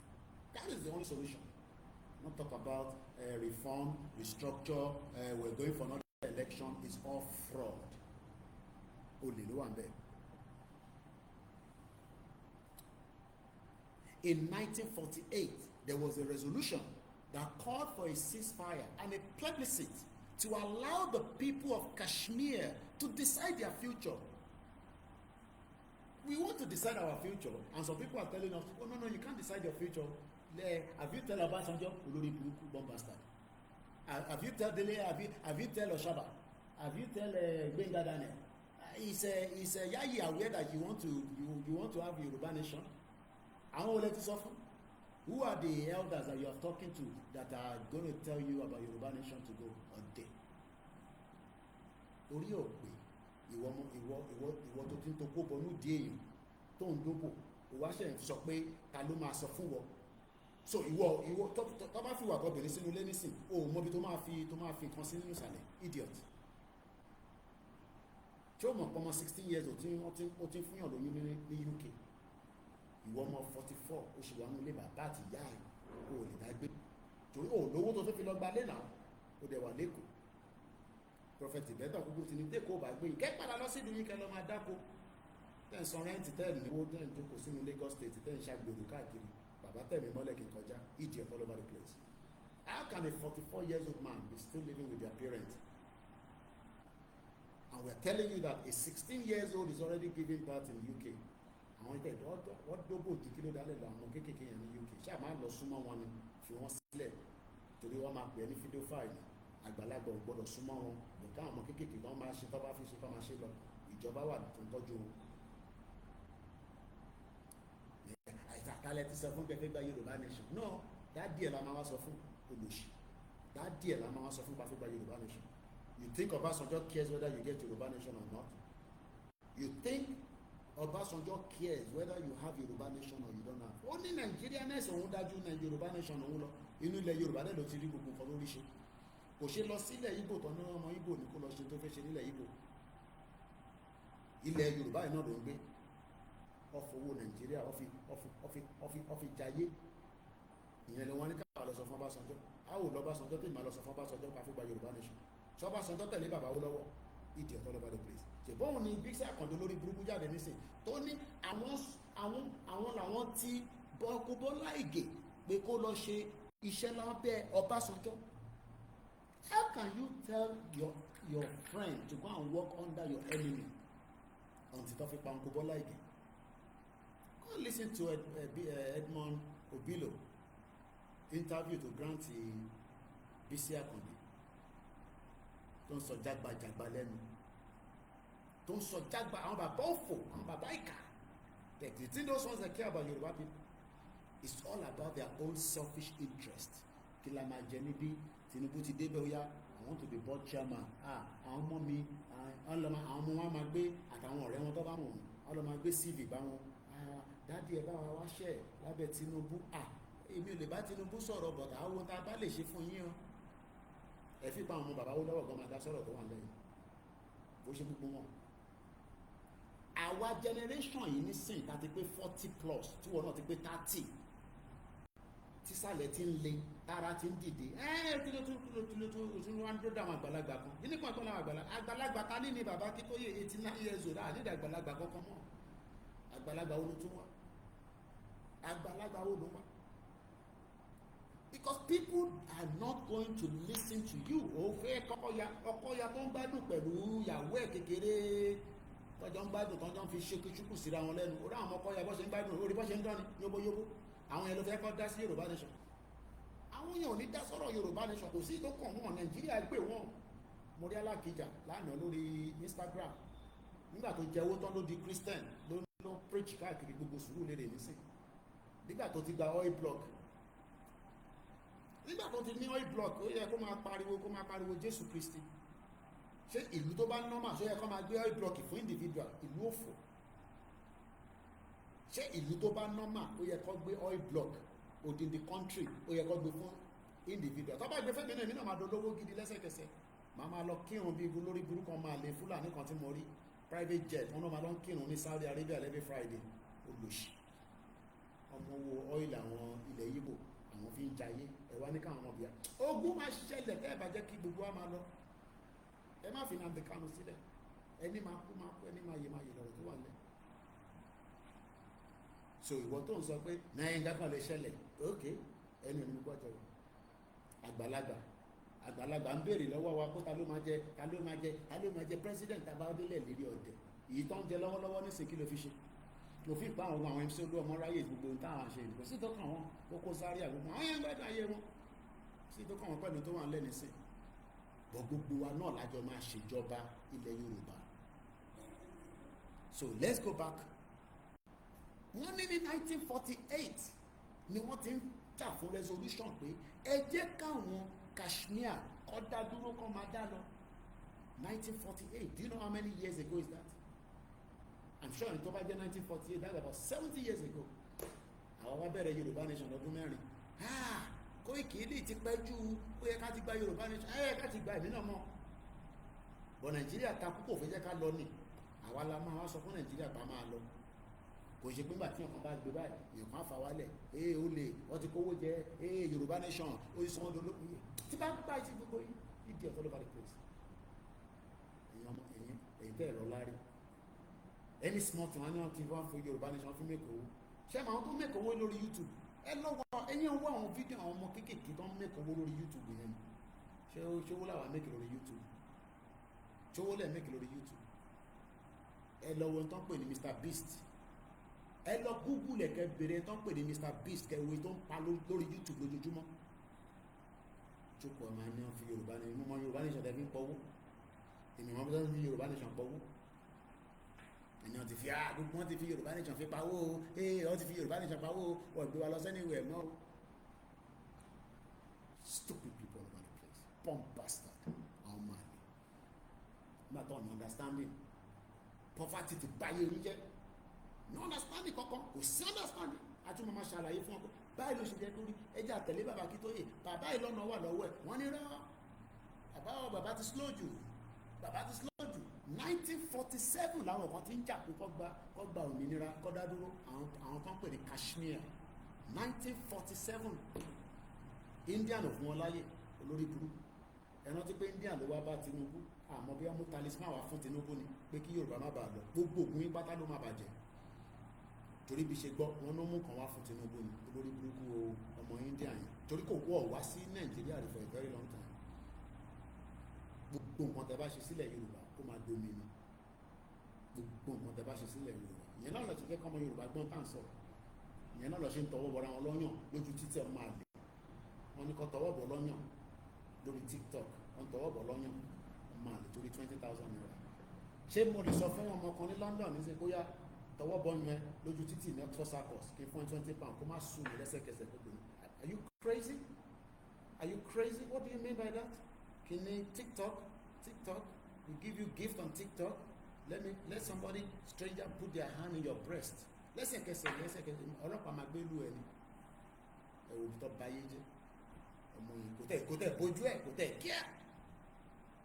kíá ó sọ the normal thing ìkan náà ṣí ọyàn ó dín ọyàn ẹ̀ kò wọ bra ó gbé ọyàn sókè báyìí wọn náà máa fún ní gift lórí TikTok ẹ̀ wọ́n ṣe báyé jẹ́ táwọn yẹn lè máa dúró dé táwọn ọmọ ọ̀fọ̀ yìí làwọn la ṣé ìyẹn àwọn ilé làwọn máa dúró dé pé ká gba Yorùbá nation àwọn ọmọ Gen Z lórí burúkú tó wà ní táyà bó ṣe máa jalè bó ṣe máa ṣe yahoo tó fi ra mọ́tò tó fi ra SUV tó fi ṣoògùn Ògùn state káwọn gé orí èèyàn kọ́ gé ọ̀yànyàn ìyẹn la ṣé ìyẹn lè máa dúró dé ẹ máa ká wa ta serious ká tètè gbára wa serious torí àwọn ọmọ Gen Z tẹ bá dúró àwọn ọmọ Gen Z olórí burúkú wọn ní jẹ́ ká lọ anywhere àwọn bomb bastard wọ́n ti fògùn báyé wọn jẹ́ wọ́n ti fògùn dè wọ́n mọ́lẹ̀ kò sáàdúrà tẹ́lẹ̀ ṣe fún àwọn ẹ̀kọ́ lè gbà ọ̀rọ̀ ìgbọ́n kankan TikTok yẹn lọ́jọ́kù sórí TikTok tó ń ṣí ọyàn kalẹ̀ lójoojúmọ́ lórí TikTok wọ́n tẹ̀tún ní kan wà tó ń pè ní tango ẹ̀gbọ́n kan ló pè mí ó ní ìtọ́ tó ń ṣe lórí tango yẹn ó ní ẹ̀tẹ̀ tó worst ní ọ̀rọ̀ ń pè tango ní ẹ̀dá àkọ́kọ́ mọ́ ní Mr Koiki ẹ̀yìn lẹ̀ yíwà wọ́n ní tango yẹn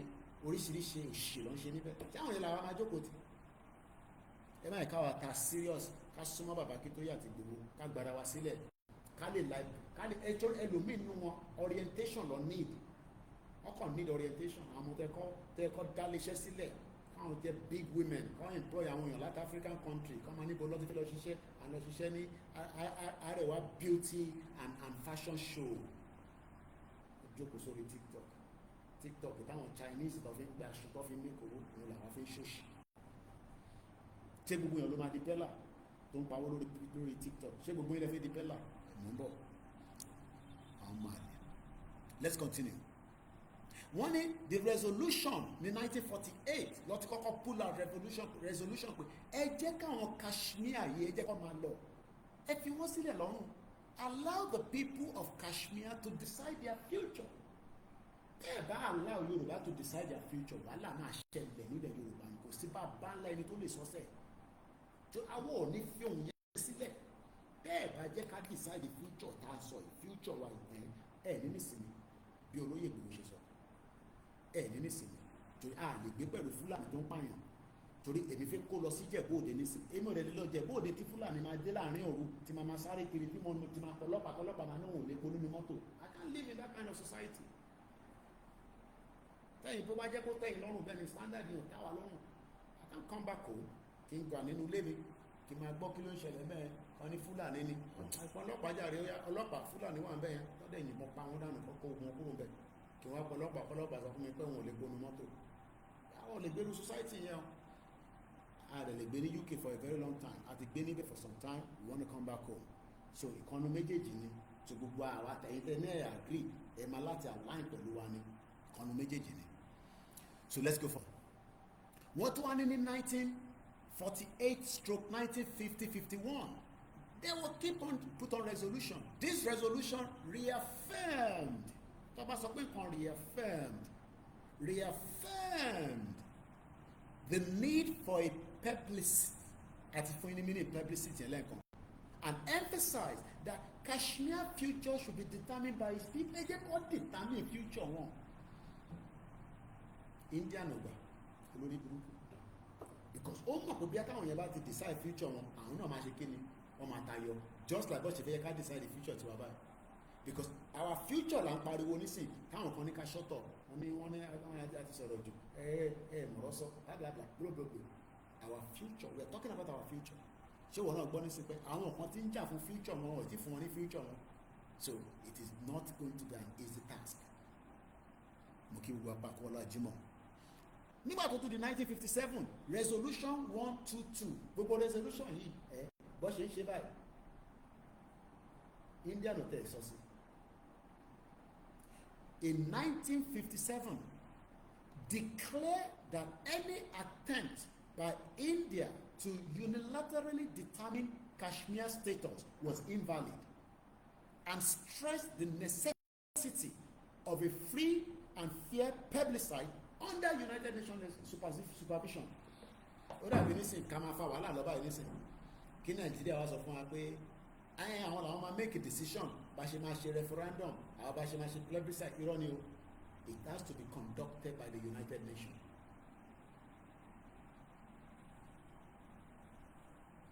So anything less than United Nations supervision cannot be accepted. Ìyẹn la ṣe máa ń lo gbogbo àwọn previous information yìí láti fi prepare mind wa pé tó bá dé báyìí gbogbo eléyìí ni bàbá Akintoye náà mọ̀ lọ́sí sọ pé we will continue to push a non-violent educating ourselves using different areas but the most important thing is tó bá ti pè fún rally gbogbo agbọ́dọ̀ jáde kò ń ṣe pé yàn 1,000 ló máa jáde millions of us needs to come out to prove that our right to self-determination is not just by Igboho kò ṣe pé Igboho nìkan ló fẹ́ ṣé Igboho nìkan ló fẹ́ ṣé bàbá Akintoye nìkan ló fẹ́ ṣé mi nìkan ni mo fẹ́ so you have to come out ìyẹn lẹ́yìn gbọ́dọ̀ sọ fún ẹlòmíì pé Yorùbá country tó ń pariwo yìí o gbogbo wa la fẹ́ àwọn ọba gan fẹ́ ọ̀hún ní ọ̀fífẹ́ gan fẹ́ wọ́n lè má sọ síta ni he would prefer to have a Yoruba country than have a Nigeria now. You think he doesn't want that? He wants it. Wọ́n kì í ṣe ọba ilẹ̀ Yorùbá gbogbo àwọn ọba ilẹ̀ Yorùbá ló fẹ́ but because the politicians are going to go after them they will attack them they will go after them ìyẹn ni gbogbo ṣe quiet. Let's go further. despite this international commitment, don't trust all international countries around the world. If you trust them, you're on your own. Despite this international commitment, India has not only refused to honor these resolutions, but has also tightened its grips over Kashmir through excessive militarization and oppressive laws. Ìtọ́nbọ̀ nílẹ̀ Yorùbá lẹ́gbọ́n yẹn, tàbá fi àyè sílẹ̀.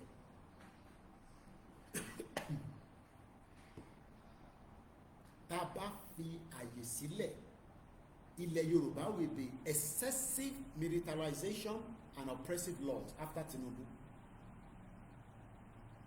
If we give room to such. So those of you that are saying, hey, no concern me, Joe. I'm just living my life. No concern me.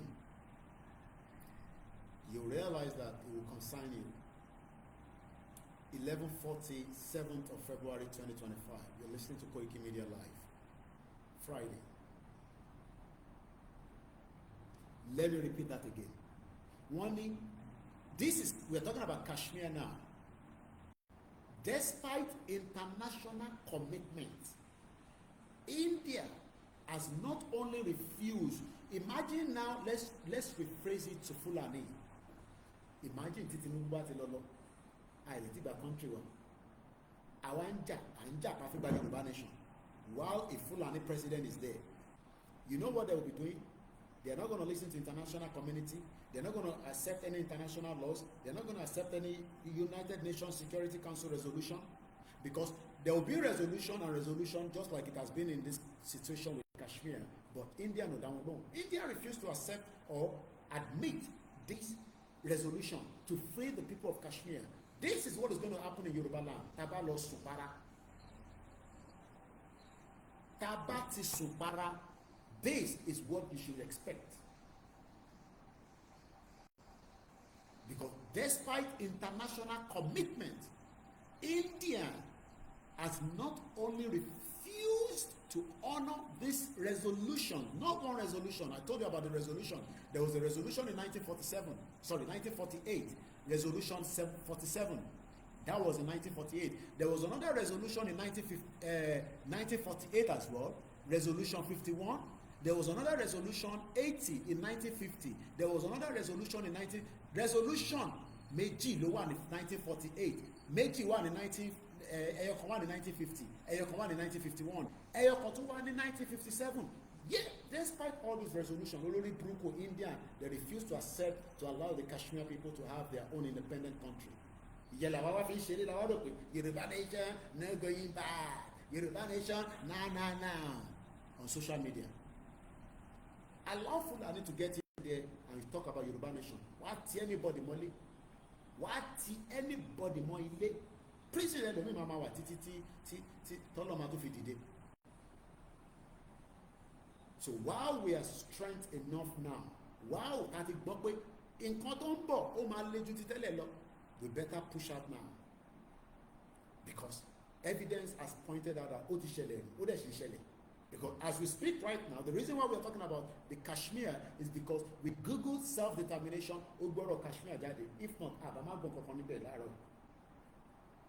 so if you are one of those that are saying, shut up, listen to what I'm talking now.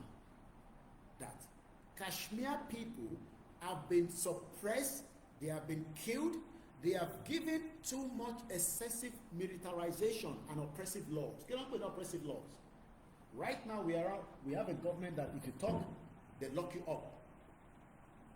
And the same Bola Tinubu, while he was in exile, while he was, during the Abacha, they were fighting for the same thing. I got all the sorrow. Now, Tinubu's debate on this thing. Anybody to pass on no freedom of speech. So, in a country, no possible. Now, it's why imagine Tinubu law. And another Fulani man comes in.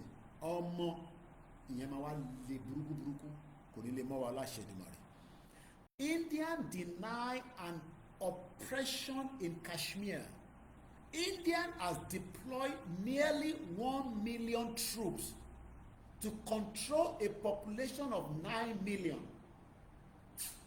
ẹ̀yin ọmọ Yorùbá we play too much. That's my problem with us. We are taking Yoruba nation as a joke. So the joke, play too much. India deployed 1 million troops to control a population of 9 million Kashmiris. What do you think is going to happen when Tinubu is gone? They will employ more Fulani into the military to militarize the whole of Yoruba land. If you move 3 steps, you will find military all over the place. And that is their plan. What can you go away? Let Tinubu complete his tenure. And let's take back the power. And we will deal with all these people that are campaigning and shouting Yoruba nation all over the place that are disturbing the peace of the land. That's what they plan to do. Is that what you want? You think this is a joke? It is happening in Kashmir right now. This article was posted on the 4th of February. Today is the 7th, 3 days ago. And the headline is on the modern diplomacy. The headline is The Kashmir Dispute, a Forgotten Promise of Self-Determination. So that's pariwo ẹ jẹ́ ká múra ẹ jẹ́ ká tètè ẹ sọ fún wa pé ṣé rálì ló kàn èèyàn máa dùn ẹ fi bá àrìn àjò jẹ ẹ fẹ́ kí Tinubu tún ṣe tán ká wá wà nínú more problem where Yoruba land will be militarized. I pity us, just like ìyá tí wọ́n rape yẹn ní 2018. Only is the people inside, they just make it look like wọ́n tún máa defend the Fulani. I don't understand how a Yoruba man, a Yoruba woman, won't defend the Fulani against the intention. Oh, ṣe bẹ́ẹ̀. No, ní ṣe bẹ́ẹ̀. Nígbà tó ń point fingers olóyè Igboho. Oh, mà bọ́n defend the Fulani níyàn máa dé lórí burúkú bomb bastard kò ní dá fáwọn tó bí ẹ kò ní ṣoríire. Everybody that was against Igboho and support the Fulani níyàn. Because Igboho was stopping the Fulani from killing us. Ẹ̀yin ògbòṣì, ẹ̀yin máa lè. Èèyàn mọ ọ̀ràn kíran gbogbo yín pátápátá tẹwà against Igboho tẹ́ ń sọ pé ó ti lè sọ̀rọ̀ jù ẹlẹ́nu já wáyà ẹlẹ́nu já gbogbo ẹni ẹlẹ́nu ṣe gbalabalaba bolobolo gbogbo yín pátá tẹ́ sọ bẹ́ẹ̀ ẹ̀yin ìka yìí wicked bastards. Any Yorùbá tó bá point hand on Igboho ọmọ Fúlàní ni olórí burúkú ni yín. Because ẹ mọ̀ pé tó ń jà fún ẹ̀tọ́ ọmọ ènìyàn ni.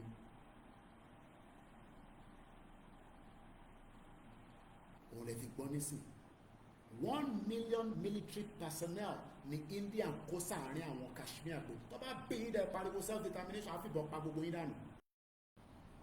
Ìkọ́ ọ̀fìn jẹ́ kọ́ lọ. Ètò ìṣẹ̀lẹ̀ láwọ́lọ́wọ́ lélẹ́yìí kò ń ṣe léyìí ṣe pé story 1957 là ń sọ yìí à ń sọ̀rọ̀ 2021.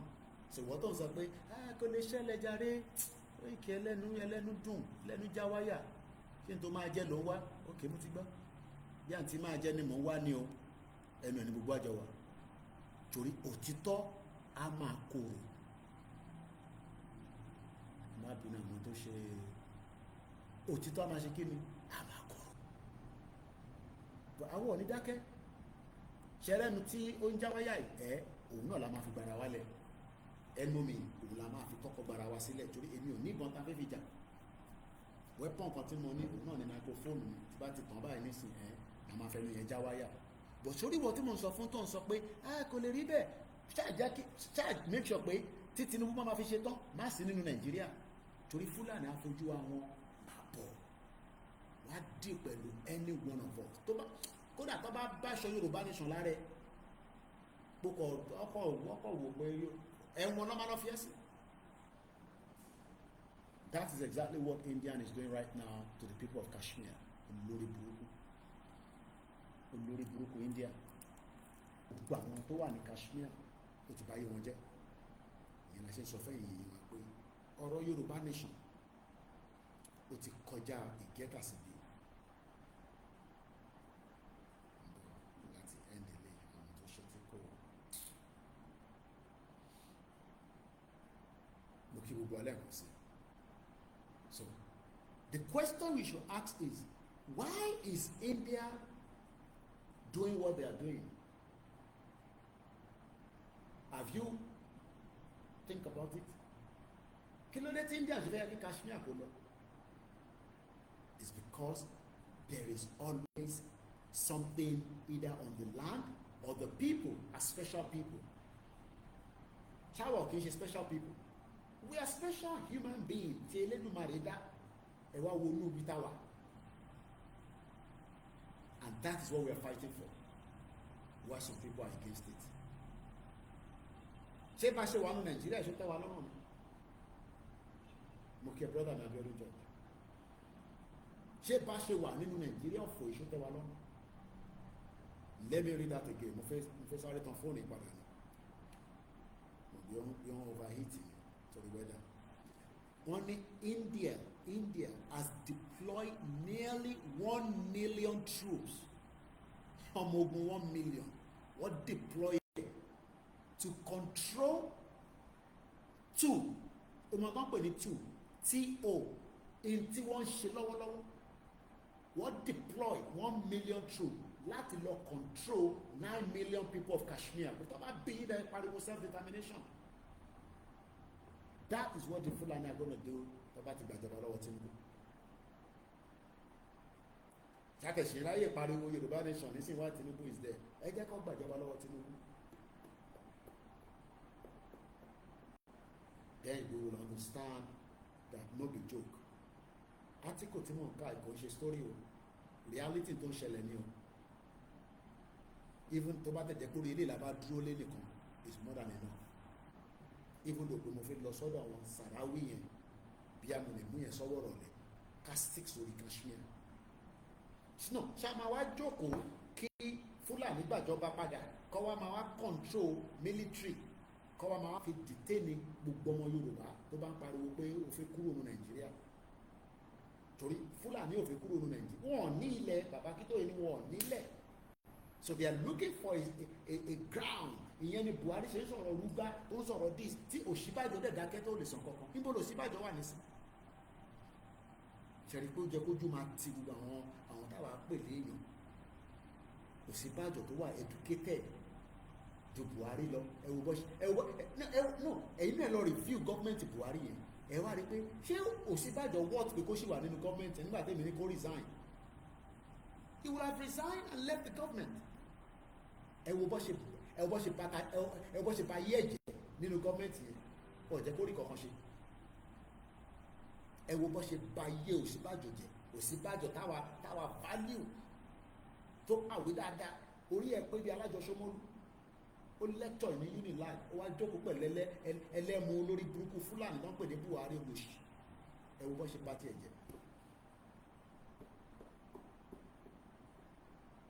So I pity all these àwọn tó ń ṣe tó máa ń ṣe government lọ́wọ́ nísìn. I pity them because Fulani agenda kò ní jẹ́ kẹrí kankan ṣe. Because Fulani ni pé àwọn ò fẹ́ jẹ́ kí kankan ṣẹlẹ̀ nílẹ̀ Yorùbá ju pé ká di àlèmájìrì bíi tiwọn lọ. Ṣé wàá dáká wà jẹ́ àlèmájìrì láwa? Ṣé àlèmájìrì láwa? Account details wa ló ń fi síta yẹn in case tẹ́ ẹ̀ bá rántí fẹ́yìn tí a máa start àmọ́ tó ṣe YouTube alẹ́ nǹkan so I'm gonna have to start àkókò àpòdẹ̀ ṣe lè resume ní tí mo fi like YouTube yẹn kò ń tán bọ̀rọ̀ tiẹ̀.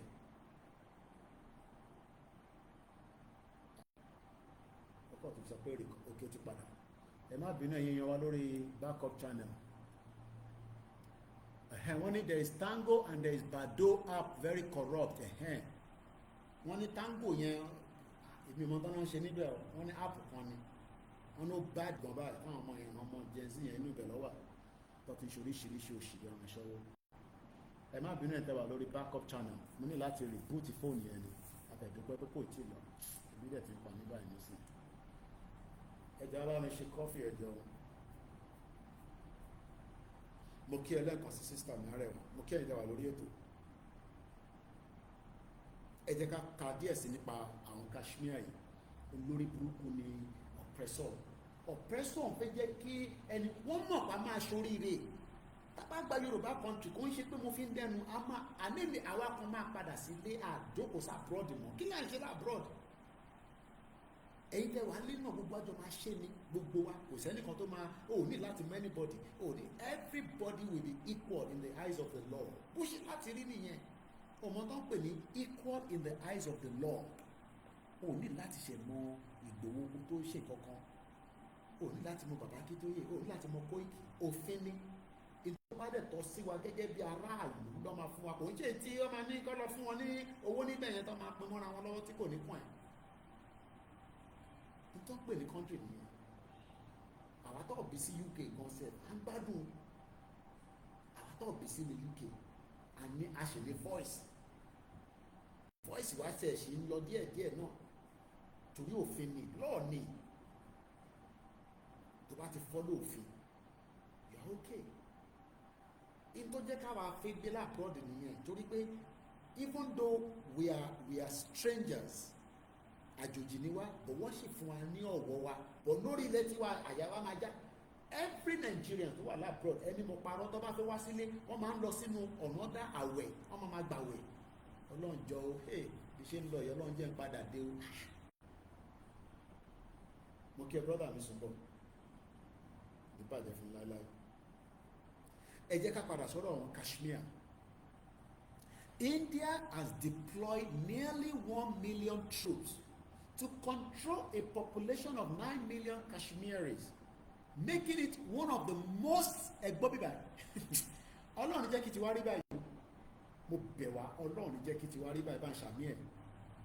Making it one of the most militarized zones in the world. Ẹ bá gbọ́ wọlé share button. 74 people are watching, only 31 have liked it. Àmọ́ tó ṣẹlẹ̀. Like it tán sọ́ndé báyìí. Mo dẹ̀ ti kí gbogbo dáadáa gẹ́gẹ́ bí ọmọ Yorùbá ọmọ Olúwàbí. Mo kí ẹ̀yin tẹ́ ń kí mi ẹ káàárọ̀. Ọ̀sán ti wà gbọ́nsẹ̀, àti wà lọ́sàn. Àti wà lọ́sàn. Àwọn tó wà London gbọ́nsẹ̀, wọ́n ti fẹ́ mọ́sàn. Àwọn tó wà l'Amẹ́ríkà ṣe ń jí mi.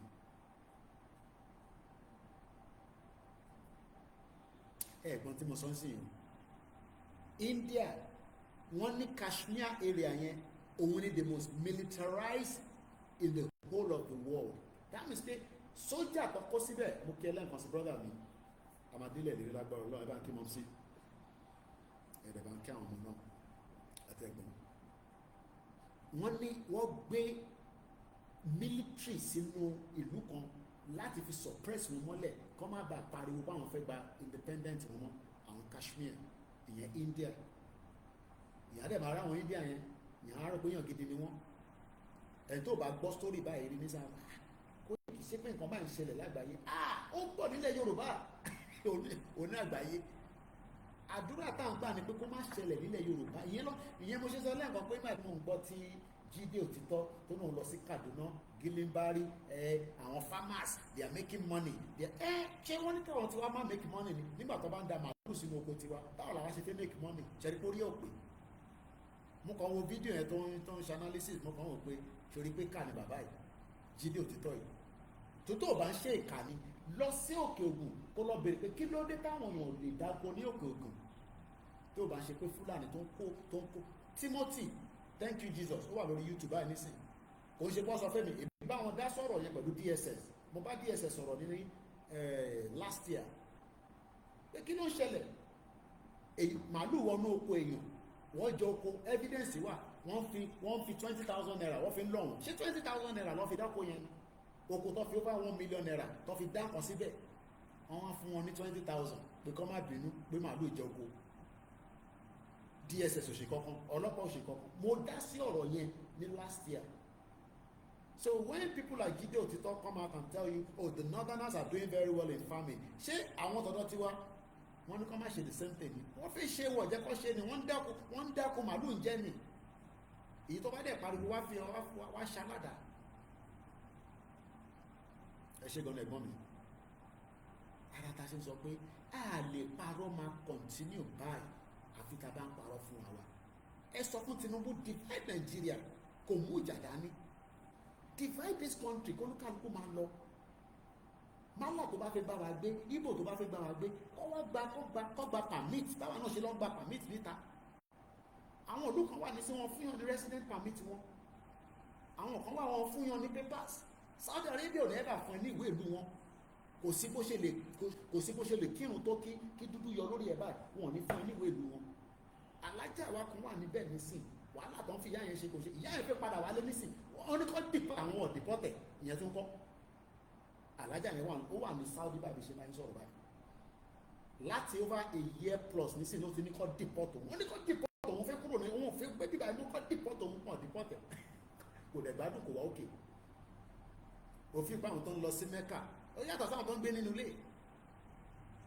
Israel ò kí fáwọn èèyàn níwèé, Turkey wọ́n máa ń rìn ní ẹ̀ fún wọn ní bí i 6 months, bí i UK, America gan ẹ̀ bó ṣe ẹwí Trump ṣe ń Trump ní gbogbo military aircraft àwọn kọ́ lọ prepare sílẹ̀ kọ́ máa dáwọn èèyàn padà lọ sílùú wọn, they are aliens. Dábàá wà nínú country wa, we will give right to people that we think that should come and live with us, but a máa gba fingerprint wọn, a máa make sure pé they are not people that are going to harm us. Yorùbá nation ń sọ̀rọ̀ Ìgbòho, kò ń sọ̀rọ̀ Koikimedia, it's for the benefit of every one of us. Bí èyí rò pé bóyá àbáwọn ọmọ ìyá àbáwọn pípò ìfẹ́rí kankan jẹ nínú ẹ̀ lọ sí ń pariwo Yorùbá nation, it's for the benefit of every one of us. Bó ṣe máa benefit èmi and my family, bẹ́ẹ̀ náà ló máa benefit wọ. And that is the calling, that is the only solution. Ẹ sọ fún Tinubu divide Nigeria, gbogbo ẹ̀yin Bísí Àkàndé yẹn, ẹ sọ fún Tinubu pé kó divide Nigeria kó kálukú máa lọ. Tẹ́yìn bá jẹ́ bàbá dáadáa, ẹ̀yẹ jáde bẹ̀rẹ̀ sí pariwo pé Tinubu divide Nigeria la fẹ́ nísìn, àfẹ́ Nigeria mọ̀. Bọ́ ẹ̀ ní sọ yẹn torí kàtẹ́ ìfẹ́ ṣe, ẹ ti bà ayé jẹ́, ẹ ti bẹ̀rù jẹ́. Let's go further. To maintain its occupation, India has given a sweeping powers. Ẹ gbọ́ bíbá dáadáa yẹn mọ́ Yorùbá tá à ń pariwo pé Yorùbá nation ẹ má jẹ́ ká fi sílẹ̀ kí Fúlàní ìgbàjọba lọ́wọ́ Tinubu, wọ́n máa lé gbogbo wa lérè bí ṣe sọ o. To maintain its occupation, India has given sweeping powers to security forces under draconian laws such as the Armed Force Special Power Act and the Public Safety Act.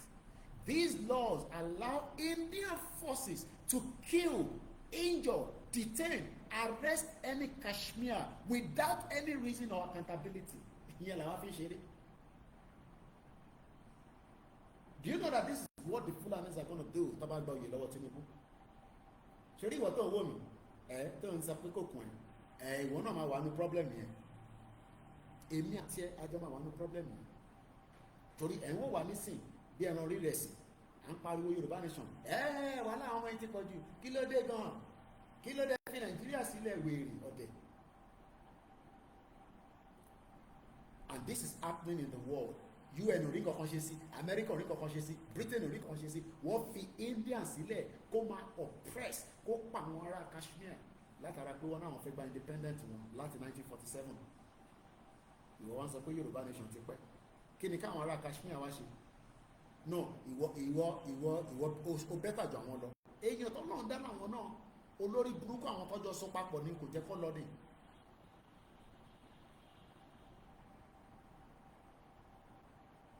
Bí Akíntúmọ̀ yẹn kà fún ẹ kó gbọ́. O gbọ́n tí mo kà lẹ́sìn jẹ́ ń tukà fún ẹ kó gbọ́, farabalẹ̀ kó gbọ́ nǹkan tí mo sọ. Wọ́n ní òfin tí India ní ṣe fáwọn ọlọ́pàá wọn ni pé kó pa anybody, kó injure anybody, kó detain anybody, kó arrest any ọmọ Kashmir without any reason or accountability.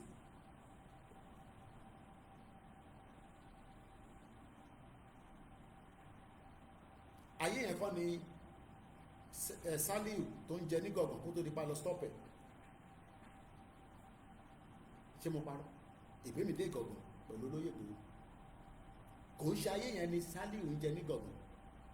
Ayé jíyàn gbé òun ló máa gbowó lọ́wọ́ tó bá jíyàn gbé ẹ máa lọ sí abà ẹ̀ òun lẹ máa sanwó fún àwọn náà lọ ń jíyàn gbé àwọn náà láti máa lọ sanwó fún lọ́ máa bá wa release ẹni yẹn. So we joke with our lives. À ń wo bí abíwá tó pé gbogbo kìíní yóò lè ṣẹlẹ̀ lórúkọ Jésù Kristi kò ní ṣẹlẹ̀. No, àwọn ilé yóò ń pe Jésù. Ẹ mọ̀ pé ẹnìkan lẹ́ ń pe Jésù àtànábì. Wọ́n sọ fún pé àwọn ará Kashmir kò sí Christian láàrin wọn, kò sí Muslim láàrin wọn, kò sí àwọn traditionalist láàrin wọn. Yet India ni oppress wọn títí di bá ṣe ń sọ̀rọ̀ yìí. Àgbáyé dẹ̀ dákẹ́. Kẹlẹ̀ imagine bó ṣe máa dákẹ́ náà nìyẹn ti Fulani tó bá di pé wọ́n wọlé tán. Tọ́lọ́run ní fún wọn ṣe lágbára Ọlọ́run. Bọ̀kọ̀ wọn ṣe pé ká dákẹ́ ká wá máa ní Ọlọ́run ní fún wọn ṣe lórúkọ Jésù. No, we gotta ask for our right. Ànípẹ́mọ́ ó kù just 20-something minutes. I mean, for 3 hours now. Indian security forces have committed widespread human rights abuses, including extrajudicial killings, enforced disappearance, and destructions of homes and businesses. They have used excessive force, including pellet guns that have blinded and maimed thousands of innocent Kashmiris, including children. Sexual violence has been weaponized to humiliate and subdue the population, with reports of rape and other forms of abuse by Indian folks.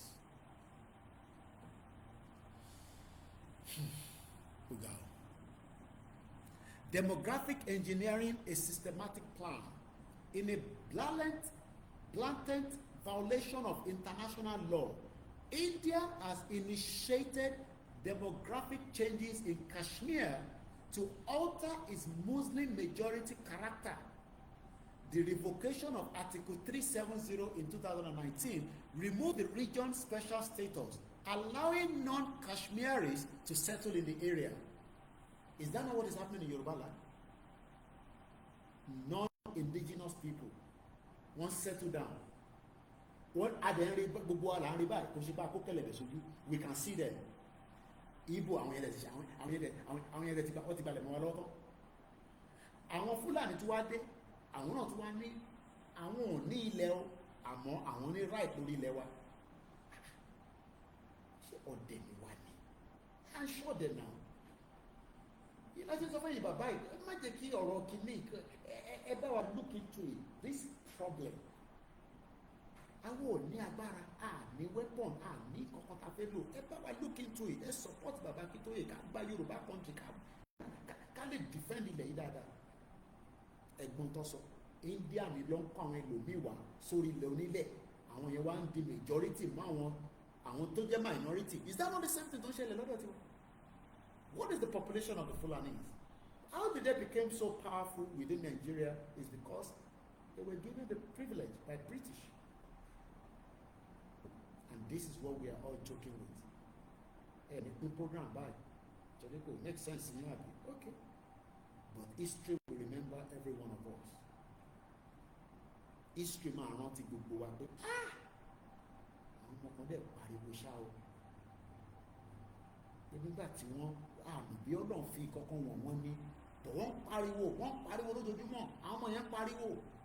Bí Lady K ṣe ń pariwo ni Yèyé Dára ń pariwo. Koiki ń pariwo, bàbá Èkìtì ò dákẹ́, Ọmọlúkà ò dákẹ́, Mass Bill wọ́n ní pàtẹ́ni rọ́lùmù pa, Yorùbá World Media, Dr. Zabi wọ́n pariwo pé ilẹ̀ Yorùbá yìí wọ́n fẹ́ gbà mọ́ wọn lọ́wọ́. Ẹ̀wọ̀n tí India ń ṣe fáwọn Kashmir, wọ́n gbé àwọn tó kì í ṣe ọmọ nílùú, wọ́n gbé wọn sínú ibẹ̀. Tẹ́lẹ̀ pé tó wọ́n máa fi tó another 30-40 years táwọn ilé ò bá rí ọ̀rọ̀ yẹn tẹ̀ ní gbọ́ Kashmir mọ́ láti wipe gbogbo wọn dànù. Wọn ò ní rí ṣe lọ́dọ̀ tiwa láṣà tó láyé tó lọ́nà. Ọ̀káwà náà máa wà stupid enough ká rò pé kò ní ṣẹlẹ̀. Gbogbo wa là ń rí, à ń filẹ̀, à ń rí, ó ń lọ within our surroundings.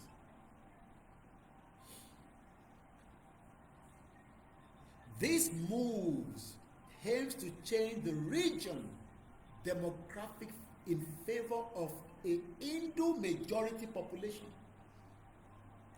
thus diluting the Kashmir identity and permanently altering the political landscape. Ṣé àwọn kí mo tẹ̀ tí káyọ̀ kí tó máa sọ̀rọ̀ lẹ́ẹ̀kan? Ṣé mo pé kéèsì eléyìí nísìn case study kan lélẹ́yìí tí ó link mọ́ ọ̀rọ̀ Yorùbá nation. Àwọn wo làwọn tó ń wọlé àmọ̀ wọn? Ìbàdàn lánàá nísìn trailer lọ tó fi kó wọn dé. Èbí mo post picture yẹn lánàá. Àbẹ́rẹ́. They keep coming, they keep coming, they're coming. They're not coming in hundreds, they're coming in thousands. Okay, kí ló fi wá ṣe nílẹ̀ Yorùbá? Ṣé wọ́n ní business tó ń ràn nílẹ̀ Yorùbá tó fi ń bọ̀ ní in that light scale?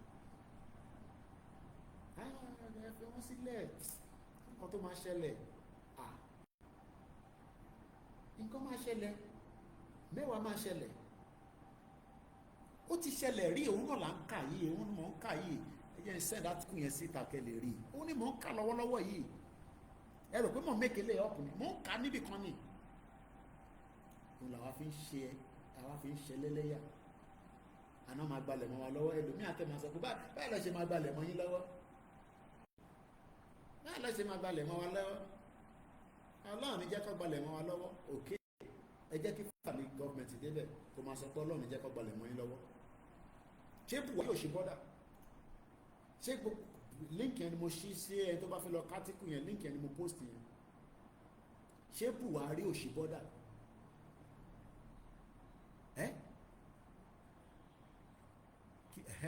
Comment. And funny enough, Mr. Koiki, my brother motorcycle was snatched by two passengers, a male and female.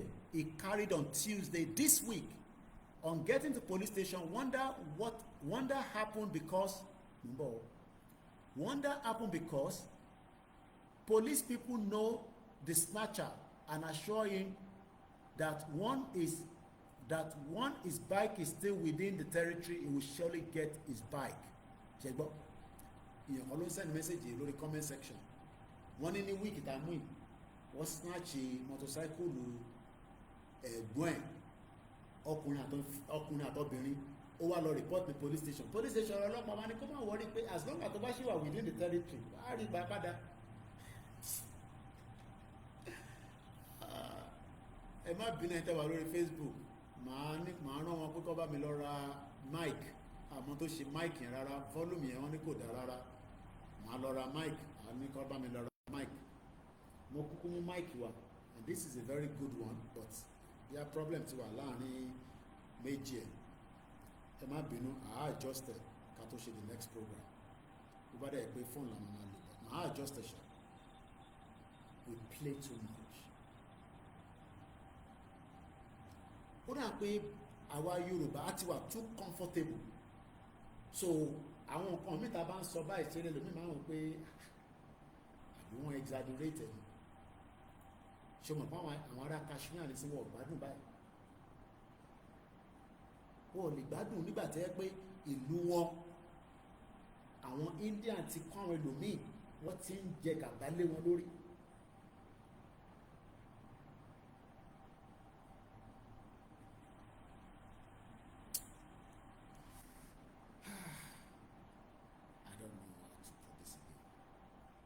Bàbá ń sọ̀rọ̀ ṣe ló máa ń pẹ́ àǹtara sọ̀rọ̀. It's because àtẹ̀tí sọ̀rọ̀ Kashmir for a very long time, but mo ti ṣe program lé wọn lórí I believe in the last 4 years. But reading this now is like itself is immediately don carry myself to read it out and explain it to you all. Ó ń ṣe mí bákan pé Ọlọ́run má jẹ́ kí tiwa rí báyìí. Ọlọ́run má jẹ́ kí tiwa rí báyìí. Ẹ jẹ́ ká wá ka the last paragraph tó mo ti omit bí méjì kan bẹ́ẹ̀. Lesson for India. For over 7 decades, 1 decade is 10 years. So in the last 70 years, ẹ̀mí kò tó fi pé ẹni tó bá lọ wo 1948, ẹni tó bá bí ní 1948 is about 70 plus. So wọ́n ní for over 7 decades, 1 decade is 10 years. So 7 is 70 years. India has employed widespread atrocities, brutalities, and excessive military force in an attempt to suppress the people of Kashmir. Is that not what we are facing in Nigeria today as Yoruba people?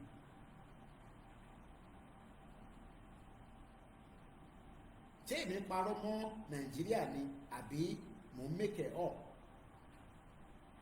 Have we not been suppressed within Nigeria in the last 70 years? Because taba mú díẹ̀ mọ́ before independence 64 àbí? Mélòó ni 64 sí 70? Have we not been oppressed? Have we not been subjugated? So you expect that all that will stop? Could it stop? Because the agenda is to take our land.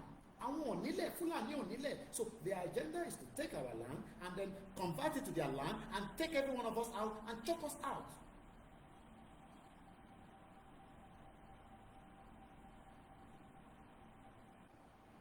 Ṣé mo wá make eléyìí up? Let's read it again. For over 70 years, India has employed widespread atrocities, brutalities, excessive military force in an attempt to suppress the people of Kashmir. I am asking the question before we go. Have we not been in the same situation in the last 70 years? You know, I know. So why are we living in denial? So why are we expecting that, oh, it will go away?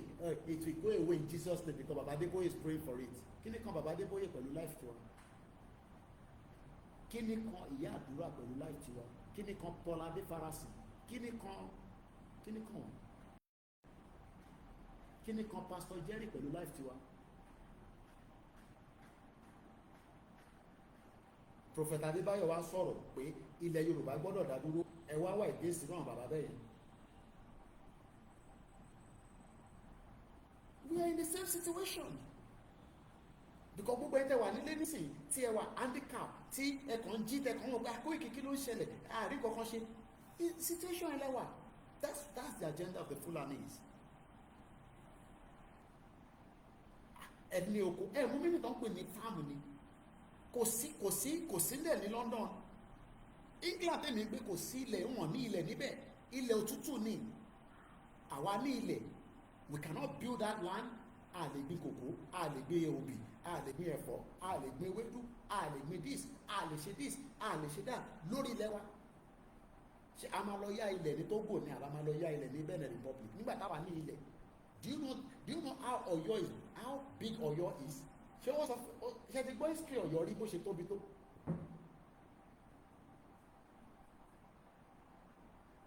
Industry a lè build ẹ̀ kò sí iná. Kò sí security bá wà ní ọmọ lọ build the industry sí. Gbogbo industry tó wà ní gbogbo ọ̀nà ewé koro kankan àwọn Fúlàní ti take over.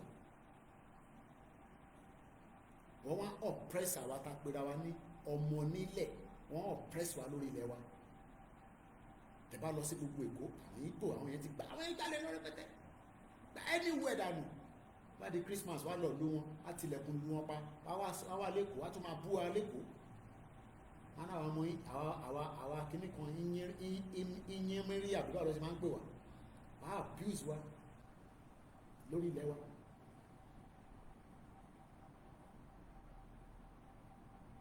Ẹ jẹ́ kí n túbọ̀ yẹn kà lẹ́ẹ̀kan sí. Over 70 years, India has employed widespread atrocities, brutalities, and excessive military force in an attempt to suppress the people of Kashmir. Our Yemeni, okay. Despite its relentless effort, it has failed to alter their aspirations or break their spirit. That is the difference. How are you?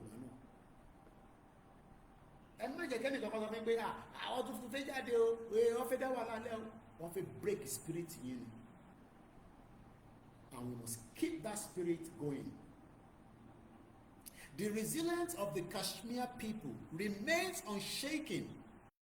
Remains unshaken. Àwa náà ká gbọ́dọ̀ shake.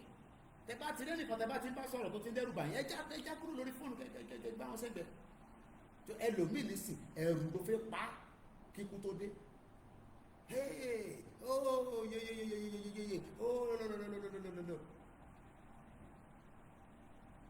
wọ́n ní the resilience rather of the Kashmir people remains unshaken and their demand for self-determination continue to persist. Láti 1947 torí pé tí wọ́n ti pẹ́ 70 years lọ ti ń jà. Ìwọ náà ní ìwọ tó ní tó tẹ́tẹ́ bẹ́ẹ̀ ni wà rọ̀ pàpàpàpàpà nínú WhatsApp group ẹni wà rọ̀ pàpàpàpàpà ó ti pẹ́ jù bàbá Akintoye ó ti pẹ́ jù. Kashmir people have been on it since 1947 70 years lọ ti ń jà pé káwọn dá dúró gẹ́gẹ́ bí orílẹ̀-èdè India ló fún wọn láyè torí pé kò yí sí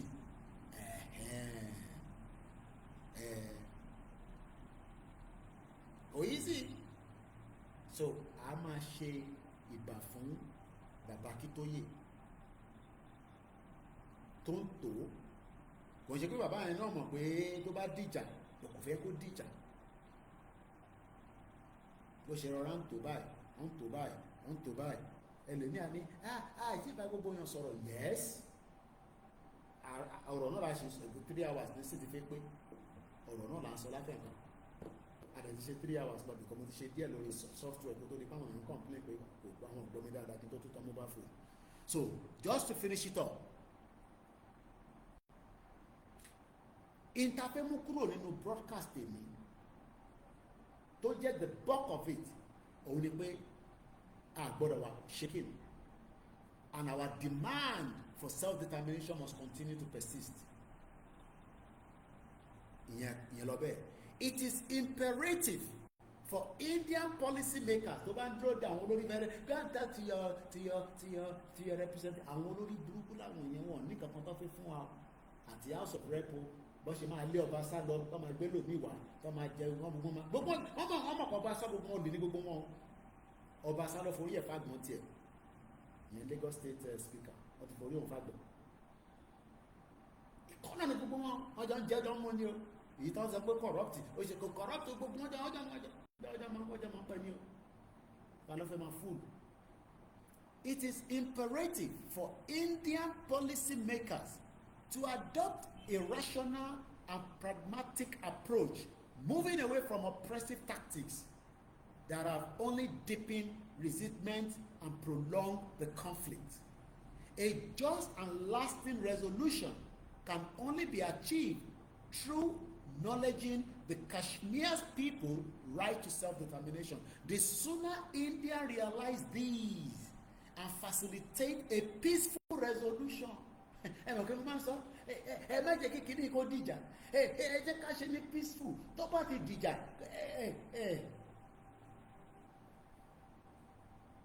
torí etí gbogbo wa ò di ẹ̀yin tẹ́ jẹ́ olórí tẹ́ ń gbọ́ wa ṣe lẹ́ ń ṣe bí tí yín di ẹ̀gbọ́n tó ń sọ nígbà náà. The sooner India realize these and facilitate a peaceful resolution, the better it will be, not only for Kashmir, but for regional stability and India's own future. Ṣíkẹ́ni àníri jù bẹ́ẹ̀ lọ lórí ètò ti èní. Èmi náà ni àbúrò yín Ọláyọmí Kóìkì tí gbogbo yín mọ̀ sí Koikimedia, bringing the world closer to your doorstep. Fáǹfààní tó bá fi lọ rẹ́fẹ́rẹ́nsì ìtàkàtọ́yìn ẹ̀kọ́ type in the Kashmir is Kashmir.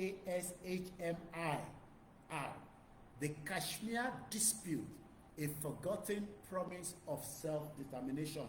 Ó wà lórí modern diplomacy, all views, all voices. And this was put together by Professor Engineer Zamil Ahmed Awan.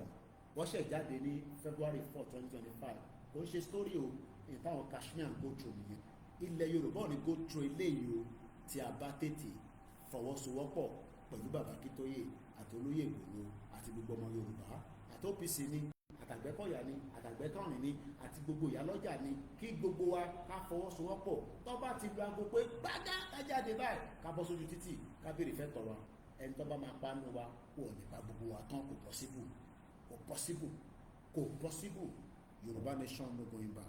Mo kí gbogbo ẹ̀yin èèyàn wa ní gbogbo ibi tí ẹ ti ń gbọ́ mi látàárọ̀ ẹ má yẹ kí n máa dárúkọ gbogbo yín á pẹ́ ká tó tún parí ètò yẹn kémi náà lè lọ tún sinmi díẹ̀ ká tó lè láǹfààní àti tún padà wá tí a bá rí àyè. Ẹ má bínú gbogbo ẹ̀yin tẹ́ wà lórí Facebook màá ṣiṣẹ́ lórí máìkì mi mọ̀ mọ́ tó ṣẹlẹ̀ bí Africa weather ni kò jẹ́ kẹ́ gbọ́ mi dáadáa ẹ má bínú sí mi pé ọ́díò mi ó quality yẹn ó lò gan kò dẹ́ ṣe fún standard Koikimedia mo understand bẹ́ẹ̀ so àwa nǹkan tá a máa sáré ṣe sí within the next few days so that kí a lè make sure pé ẹ̀ ń gbọ́ mi bóyá weather ti London ti máa fi ń gbọ́ mi bí a ti Africa yóò yàtọ̀ ní I don't know for now mo kí gbogbo abẹ́ o mo lọ bẹ́ẹ̀ mo kí gbogbo àwọn balẹ̀ Yorùbá àwa ò ní fojú pa ọba kankan rẹ́ yàtọ̀ sáwọn baálẹ̀ olórí burúkú tí ẹ̀ ń talẹ̀ Yorùbá tẹ́ ń ta nítakùtà gbogbo yín pátápátá la máa lé léré tó tí kò bá tó mo lọ bẹ́ẹ̀ mo kí gbogbo ẹ̀yin ìyá wa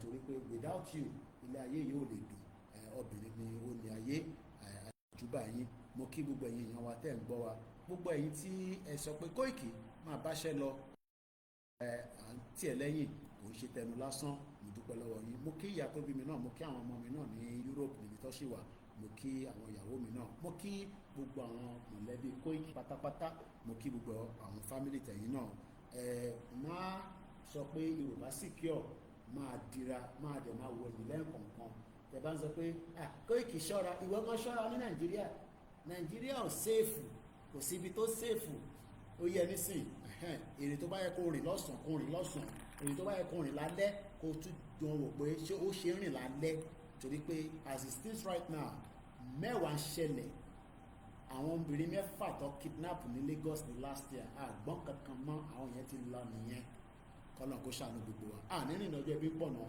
ẹ̀yin tẹ́ ń tajà ẹ wà very careful oríṣiríṣi ọgbọ́n ti wà níta nísìn ẹ mọ̀ pé ìlú tí wá ti wà nínú situation tí Nàìjíríà wà báyìí orí àwọn èèyàn á máa ṣiṣẹ́ bí aago ni ẹni tó bá wà confam pé lóòótọ́ ni double check òye nísìn èèyàn bá pè ẹ́ double check kó má fi ọwọ́ ara ẹ̀ ṣe rẹ̀ so kò ṣe pé kẹ́ máa ní Koiki wà careful kó má jẹ ẹgbẹ́ ìwọ gan wà careful kó má jí wọn náà gbé bó ṣe rí nìyẹn so mo kí gbogbo ilé kan sí mo lọ bẹ́ẹ̀ mo kí gbogbo àwọn èèyàn wa tí ẹ̀ ń gbọ́ wa orúkọ tèmi náà ni Ọláyọmí Koiki tí gbogbo yín mọ̀ sí Koikimedia bringing the world closer to your doorstep mo kí ẹ olóyè Ìgbòho akọni ọkùnrin mo sọ fún ẹ pé ibikíbi tó bá ń lọ làwa ń tẹ̀lé ẹ lọ àwa gbà fún ẹ tán yányán tó bá ti ní izobezobe ó ti yá kí n wà lamẹ́ríkà ni kí n wà lọ́sítrélíà ni mo ra tíkẹ́ẹ̀tì àpadà bọ̀ àní fiẹ́lẹ̀ fún wọn nìkan àwọn oníṣẹ́ àwọn tó máa ní ẹ máa jó lọ mọ̀ owó ẹ̀yẹn èmi kan fẹ́ jó níwájú torí èmi kan fẹ́ kọ́ dárúkọ mi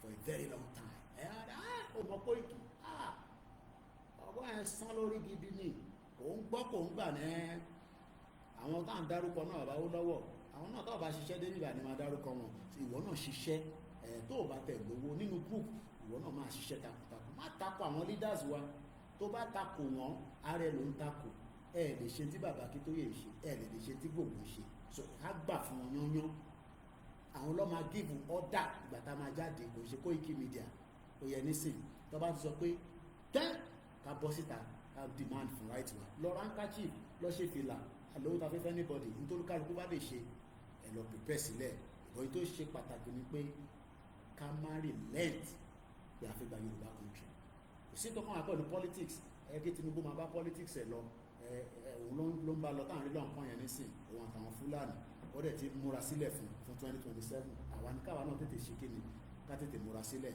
ká lè exit Nigeria. And on that note, have a great Friday. Mo kí gbogbo all together without start calling names and all that. Yoruba nation, no going back, no retreat, no surrender.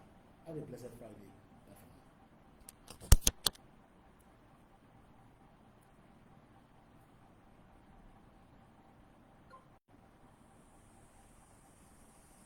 Mo kí ẹ sister mi Arẹwà mo kí gbogbo ẹ̀yin tẹ́ wà lórí platform lórí Twitter space Plan B mo kí ẹ a tún máa pàdé later. Bye for now.